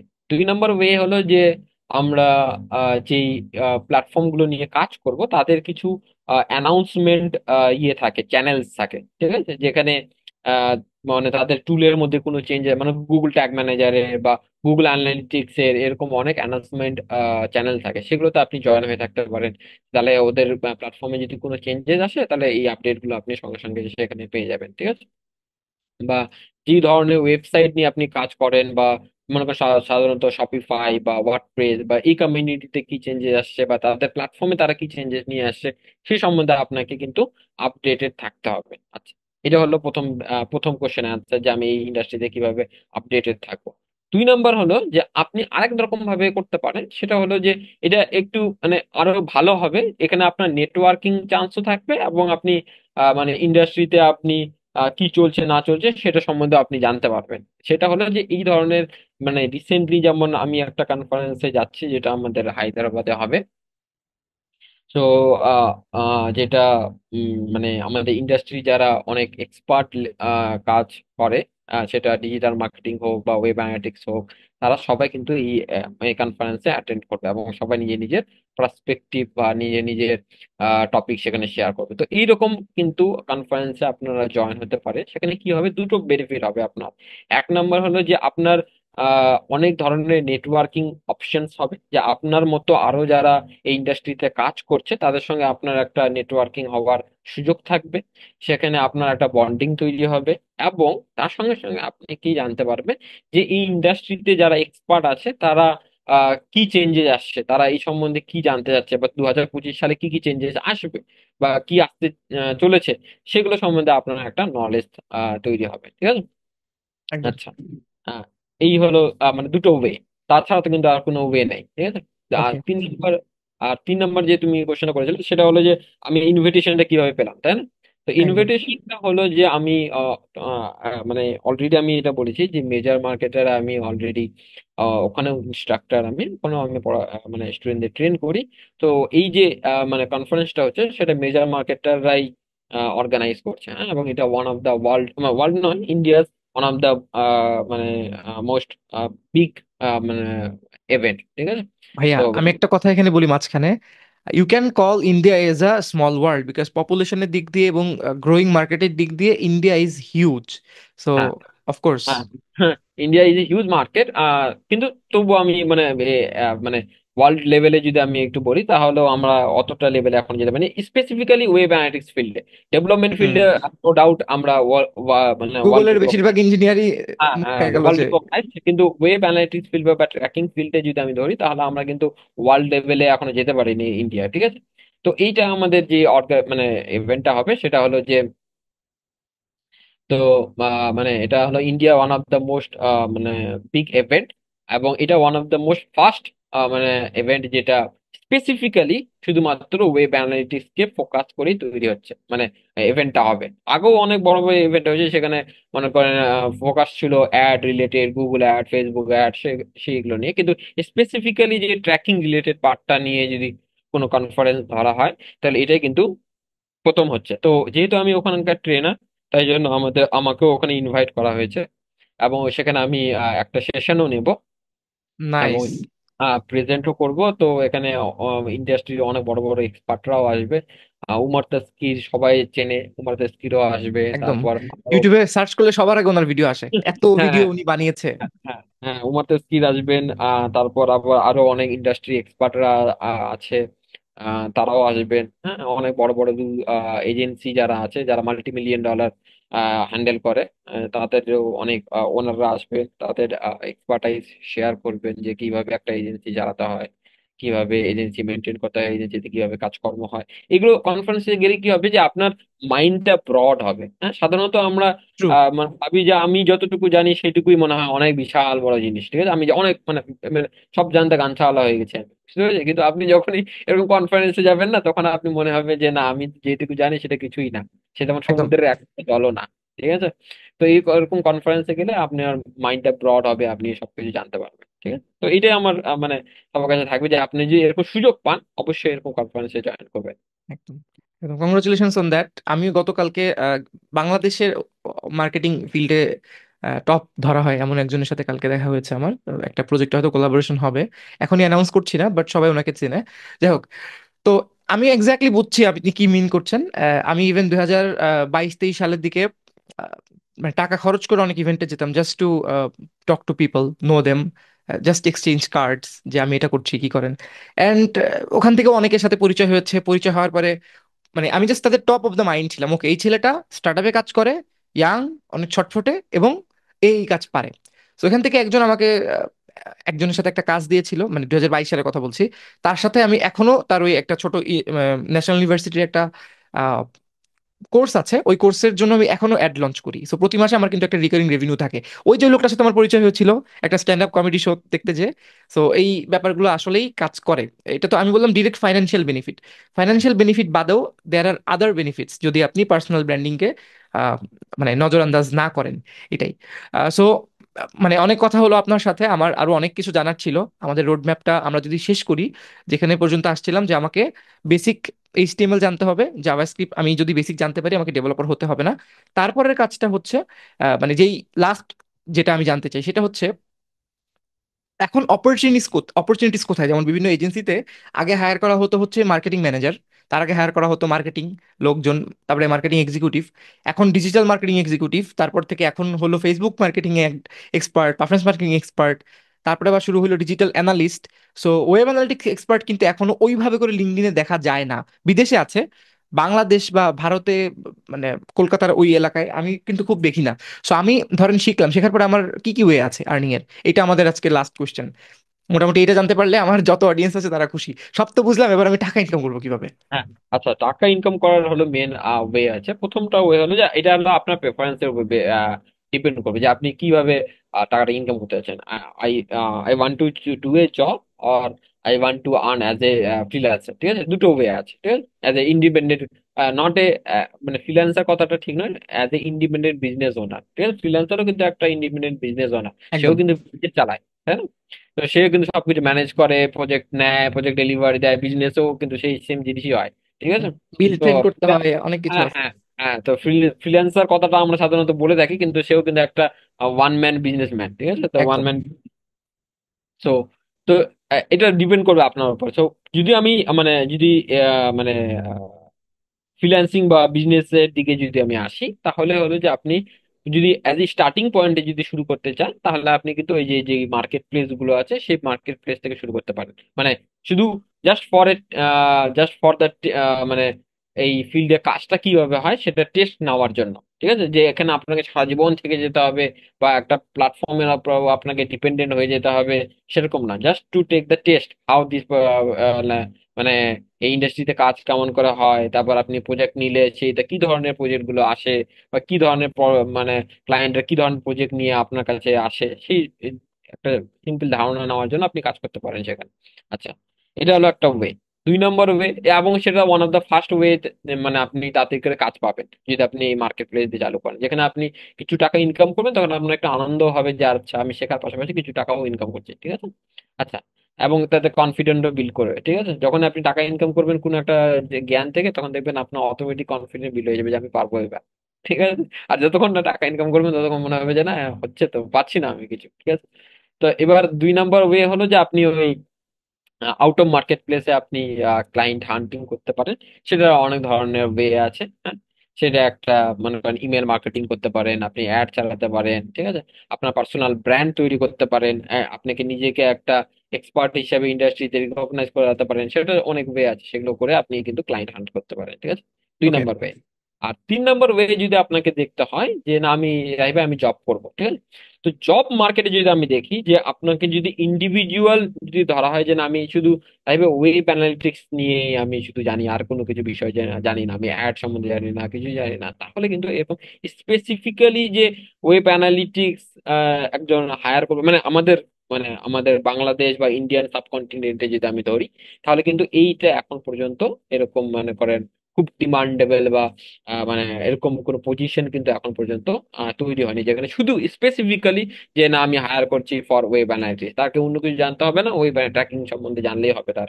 ঠিক আছে, এরকম কিন্তু দরকার নেই। এখন আমাদের মানে আমাদের এই সাবকন্টিনেন্টে কি চলছে যে যে যার ফেসবুক অ্যাড বা গুগল অ্যাড সম্বন্ধে নলেজ থাকার পাশাপাশি তার ট্র্যাকিং ফিল্ডেও তার নলেজ আছে, এরকম একজন লোককে তারা কিন্তু হায়ার করতে চাচ্ছে। কিন্তু তাই বলে কি আমি জব করতে পারবো না? অবশ্যই আমি কিন্তু রিমোট জব করতে পারবো। কেমন? আমি যদি ফরেন কান্ট্রিতে এরকম অনেক এজেন্সি আছে বা অনেক মানে কোম্পানি আছে যারা স্পেসিফিক্যালি এই ধরনের লোকদেরই হায়ার করে, যারা শুধুমাত্র অ্যানালিসিস পার্টটা ট্যাকেল করবে। ঠিক আছে, যে আমার ডেটা কোথা থেকে আসছে সেটা দিয়ে বিভিন্ন ধরনের রিপোর্ট করবে, সেই ধরনের অ্যানালিসিস করে আমাদেরকে বিজনেস ডিসিশন নিতে হেল্প করবে। ঠিক আছে, তো শুধুমাত্র তাকে কিন্তু কোনো অ্যাড ক্যাম্পেইন চালাতে হবে না, বা অ্যাড ম্যানেজ করতে হবে না, তাকে মিডিয়া বায়ার হতে হবে না, তাকে কোনো কিছু হতে হবে না। ঠিক আছে, সে শুধুমাত্র অ্যানালিসিস ফিল্ডেই কাজ করবে। এবং কি যদি আমি বলি এজেন্সি পার্টটা যদি আমি ধরি, আমাদের এই সাবকন্টিনেন্টে মানে ইন্ডিয়া এবং বাংলাদেশে যদি আমরা এজেন্সি গুলো দেখি, সাধারণত আমরা এজেন্সিতে কি হয় যে আমরা মানে কোন অ্যাড পার্টটাও হ্যান্ডেল করি একটা ক্লায়েন্টের, এবং ট্র্যাকিং পার্টটাও হ্যান্ডেল করি একটা ক্লায়েন্টের, তাই না? দুটো আমরা একটা এজেন্সিতে হ্যান্ডেল করি, কিন্তু স্পেসিফিক্যালি এরকম কোনো এজেন্সি নাই যে যারা শুধুমাত্র ট্র্যাকিং রিলেটেডই কাজ করে বা অ্যানালিসিস পার্টটাই তারা শুধু দেখে, তারা কিন্তু hmm. Not bother about whatever ad you are running, সেটা অন্য হুম। এজেন্সি হ্যান্ডেল করছে। ঠিক আছে, সেটা কিন্তু তারা বদার অ্যাবাউট নয়। কিন্তু আপনি যদি ফরেন কান্ট্রিতে যদি চলে যান, তাহলে দেখবেন এরকম অনেক এজেন্সি, অজস্র এজেন্সি পাবে যে যারা শুধুমাত্র এই অ্যানালিটিক্স পার্টটাই হ্যান্ডেল করে। তারা অ্যাড পার্ট নিয়ে তারা বদার নয়, তারা শুধু অ্যানালিসিসই এক্সপার্ট। হ্যাঁ, তো এরকম এজেন্সিতে আপনি জব ফাইন্ড আউট করতে পারেন বা কাজ করতে পারেন, ঠিক আছে। এবং ওকে। আমি বলবো যে আপনি যদি বেটার, যদি আপনি রিমোট জব পান, মানে যেখানে ডলারে ইনকাম করার স্কোপ থাকবে, তাহলে আমি বলবো যে ওখানেই করেন, বেটার হবে এটা। কিন্তু আপনি মানে কারণ কারণ কি আমি বলি একটা জিনিস, মানে আমি যে জিনিসটা ফিল করেছি অনেক দিন ধরে ফরেন ক্লায়েন্টের সঙ্গে কাজ করে, সেটা হলো যে আপনি যখনই একটা ফরেন ক্লায়েন্টের সঙ্গে বা ফরেন এজেন্সির সঙ্গে কাজ করবেন না, তখন আপনার নলেজের স্কোপটা অনেক ভাস্ট হবে। কেন কি, তারা তারা অনেক ধরনের জিনিস ট্রাই করে এবং অনেক ধরনের জিনিস এক্সপ্লোর করার চেষ্টা করে, ঠিক আছে।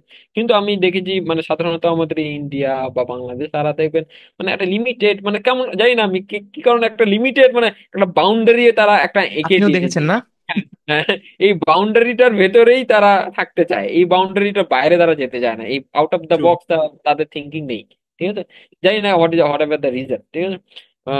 কিন্তু যখন আপনি, আমি দেখেছি বাইরের কান্ট্রির ক্লায়েন্টদের সঙ্গে তাদের out of the box thinking আছে, ঠিক আছে। তো যখন আপনি এই ধরনের এজেন্সিতে কাজ করবেন, তখন আপনারও নতুন নতুন জিনিস শেখার স্কোপ থাকবে, আপনার জ্ঞানও বেশি বাড়বে, এবং আপনি out of the box thinking করতে পারবেন, ঠিক আছে। তো আমি বলবো যে এরকম যে অপরচুনিটি আপনার কাছে থাকে, অবশ্যই এটা গ্র্যাব করবেন।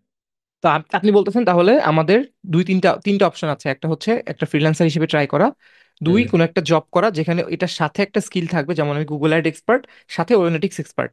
ওইটা দিয়ে আমি জব শুরু করব। জব শুরু করার পরে আস্তে আস্তে আস্তে যখন ইন্টার্নরা আসবে, কারণ অ্যাডের কাজগুলো কিছুটা মানে একটু মনোটোনাস থাকে, তো খুব বেশি কাজ মানে করতে হয় না। সেট আপ করার জন্য ডিজাইনার ডিজাইন দেয়, ওখানে অ্যানালিটিক্স পার্টটাই বেশি থাকে।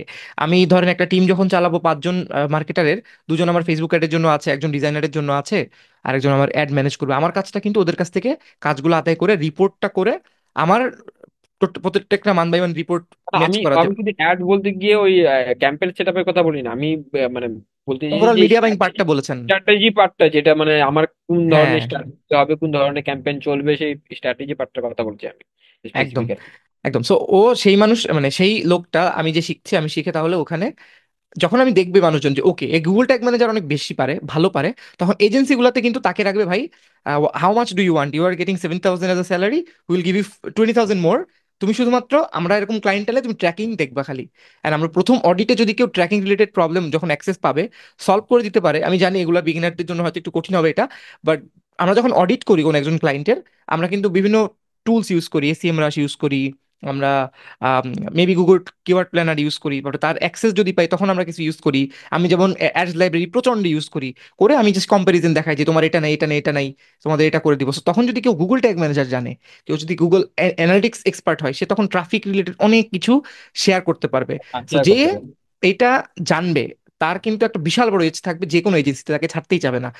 হাউ ডু আই নো অবশ্যই। দিস? বিকজ আমার সাথে এরকম অনেক লোকের পরিচয় আছে ঢাকাতে, যারা একটা সময় ফেসবুক অ্যাডের কাজ করতো 22 সাল 23 সালে, এখন তারা শুধুমাত্র এই জিনিসগুলোই করে। আস্তে আস্তে সিআরওতেও তারা মুভ করছে, সিআরও কনভার্সন রেট হ্যাঁ, অপটিমাইজেশন। অবশ্যই, হ্যাঁ, কমিশন রেট। হ্যাঁ, সো মানে স্পেসিফিক স্কিলের অনেক দাম বেশি, যেখানে হয়তো আপনি একটা 30,000 টাকা স্যালারি জব করতেন, এটা জানলে আপনার স্যালারি ইনস্ট্যান্টলি 90,000 টাকা হয়ে যাবে। বিকজ আরেকটা জিনিস আমি বলি, হুম, পৃথিবীতে মানে যখনই আপনি কোনো একটা জব ডেটা রিলেটেড হয়ে যাবে না, তখন দেখবেন সেই জিনিসটার দাম দ্বিগুণ হয়ে যাবে। কেন কি, একদম আমাদের এই এই জিনিসটা, আমাদের ফিল্ড, আমাদের গোটা ওয়ার্ল্ডটাই এখন কিন্তু ডেটা স্পেসিফিক। এখন কিন্তু আগে বলা হতো যে ওয়াইল ইজ এ কারেন্সি, তাই না? এখন কিন্তু ডেটা ইজ এ, ডেটা যেটা is a is currency. Currency, মানে যার কাছে যত বেশি ডেটা, তার কাছে কিন্তু সে তত বেশি পাওয়ারফুল, ঠিক আছে। এবং এই যে গুগল অ্যাড বলেন, ফেসবুক অ্যাড বলেন, টিকটক অ্যাড বলেন, সবাই কিন্তু ডেটার উপরে ফোকাস করে। এই যে ইভেন্ট গুলো আমরা সেন্ড করছি, এটার উপরে বেস করে কি সেন্ড করছি? Some sort of data. তো এই ডেটার উপর বেস করে কিন্তু তাদের অ্যালগোরিদম বলেন, তাদের মডেল বলেন, এআই বলেন, হোয়াট এভার, তারা কিন্তু উইদাউট ডেটা তারা তো কিন্তু কিছুই করতে পারবে না। তো এই ডেটাটার উপর যারা মানে মানে বেশি ফোকাস করবে, তাদের আর্নিং অপরচুনিটি অনেক বেশি থাকবে। ওকে, লাস্ট কোশ্চেন, সেটা হচ্ছে এখন রাহিব ভাই, আমি তো আপনাকে বলেছিলাম যে আপনার লাইভ কোর্সটাতে আমি জয়েন করতে চাই, আমার ওয়েব অ্যানালিটিক্স মানে সবকিছু আরো ঝালাই করে নেওয়ার জন্য। আমি যতটুকু পারি মোটামুটি আমার চলে যাচ্ছে, কিন্তু আমি আরো অ্যাডভান্স লেভেলের অনেক কাজ পারি না, to be very honest, because আমি কাজ করি স্ট্র্যাটেজিক পার্টে বেশি, কন্টেন্ট পার্টে আমার অনেক ফিডব্যাক থাকে। সো এটা আবার অনেক ইম্পর্টেন্ট বোঝার জন্য যে কোনো মানুষই চাইলে সবকিছুতে এক্সপার্টিস হতে চায় না। যেমন আমি হ্যাঁ, হ্যাঁ। কখনোই ওয়েব অ্যানালিটিক্স এক্সপার্ট হতে চাই না, মানে আমি শুধু ওইটা করতে চাই না। আমার মেইন স্কিল কিন্তু কন্টেন্টে বেশি, ব্র্যান্ডিং এ বেশি, অ্যাড সেট আপে বেশি, ক্লায়েন্ট কমিউনিকেশনে বেশি। আমি ওইগুলাতে করলেই মোটামুটি আমার এক জীবনে আমি শেষ করতে পারবো না। বাট আমি চাই যখন আমার আন্ডারে কেউ কাজ করবে, সেজন্য আমাকে মানে একটা ভুল ডেটা লেয়ার দিয়ে করে না না হ্যাঁ, আমার করতে পারে। বিটি বিটি দিয়ে আমি বললাম যে যা হয়ে গেছে। হয়ে গেছে না। Exactly, I have to understand. So এটার জন্যই আমি জানতে চাচ্ছি আপনার নেক্সট ব্যাচ কবে আসবে, এখনকার ব্যাচে কত নম্বর ব্যাচ ছিল এটা, ওইটা নিয়ে একটু লাস্ট আমরা ইনস্ট্রাকশন বা একটু আপডেট জানতে চাচ্ছি। এখন কারেন্টলি 3 নাম্বার ব্যাচ চলছে। হ্যাঁ, এরপরে আমাদের যেটা ব্যাচ চালু হবে সেটা 2025 সালে চালু হবে। ওই অ্যারাউন্ড ফেব্রুয়ারির প্রথম উইকে বা এরকম কিছু একটা স্টার্টিং হবে। এখনো এক্স্যাক্টলি ডেট ঠিক হয়নি, তো ওই অ্যারাউন্ড ওই রকম সময় স্টার্ট ভাই হবে। প্রাইস রেঞ্জ যেন কেমন থাকে আর কতগুলো ক্লাস থাকে? এটা প্রাইস রেঞ্জ মোটামুটি 5 থেকে 6 হাজারের মধ্যে থাকে, এবং ক্লাস মোটামুটি 40টা থাকে। 40টা ক্লাস এবং লাইভ অক্টোবর। ক্লাসের ভিডিওগুলো পরে পেয়ে যায় ওরা? হ্যাঁ, লাইভ ক্লাসে ভিডিও মানে লাইভ ক্লাসেও থাকবে, তারপরে দিন তারা সেই রেকর্ডের ভার্সনটাও পেয়ে যাবে। কোনো অসুবিধা নেই। এবং এই রেকর্ডের ভার্সনের অ্যাক্সেস তাদের লাইফ টাইম থাকবে, মানে এই অ্যাক্সেস কোনো দিনই যাবে না তাদের কাছ থেকে। আচ্ছা, আমার ভিউয়ার তো বেশিরভাগই হবে বাংলাদেশ থেকে, ঢাকা থেকে দেখবে, সো আপনি তো বললেন ইন্ডিয়াতে, তো আমরা কিভাবে পেমেন্ট করবো? আহ, আপনাদের বাংলাদেশ থেকে পেমেন্ট করার জন্য আমাদের ওরকম সিস্টেম আছে। আপনাদের যে নগদ, রকেট, তারপর আপনার বিকাশ। বিকাশ যে আছে, সেখান থেকে আপনি পেমেন্ট করতে পারবেন আমাদের। যখন কোর্স পারচেস করবেন, সেখানে পেমেন্ট করতে পারবেন। ঠিক আছে রাহি ভাই, থ্যাংক ইউ সো মাচ। আমার এই চ্যানেলে পডকাস্ট এখনো রেকর্ড হয়েছে 7-8টা। অনেকের সাথে পডকাস্ট করা হয়েছে, সেগুলো রেকর্ড মানে আপলোড করার মতো হয় নাই। কোশ্চেন্স এবং সবকিছু মিলে আমি আসলে যেরকম কোয়ালিটির পডকাস্ট চাচ্ছিলাম হয়নি। আমার সেট আপ আপগ্রেড হয়েছে, সাউন্ড আপগ্রেড হয়েছে, বাট কোয়ালিটি আপগ্রেড হয়নি। অনেকদিন পর একটা পডকাস্ট করে আসলেই ভালো লাগছে, বিকজ আমি নিজে আপনার ভিডিও দেখি আর আপনি এত সময় দিলেন। Thank you so much for that, and আশা করছি আবার খুব তাড়াতাড়ি কথা হবে। তখন আমরা গ্রোথ একাডেমির 5th ব্যাচ 6th ব্যাচ নিয়ে কথা বলবো। না, অবশ্যই অবশ্যই দোয়া করবেন। আর thank you for inviting me in your podcast. I am happy to join in your podcast, and in ফিউচারে যদি আবার হয় অবশ্যই আমি জয়েন করবো, কোনো অসুবিধা নেই। Thank you so much. So viewer যারা যারা এই পর্যন্ত আছেন, এই পর্যন্ত যদি আপনি দেখেন, আমি চাই আপনি কমেন্টে জাস্ট রেড আরইডি, টেলর সুইফটের ফেভারিট সং, ওইটা একটু লিখে রাখেন। Just I want to understand যে আসলে আপনার সিরিয়াসনেস কতটুকু। That's it. Thank you so much Rahi ভাই। So good night. আশা করছি আপনি রাতেই শুনছেন এটা। Thank you. হ্যাঁ, বাই বাই।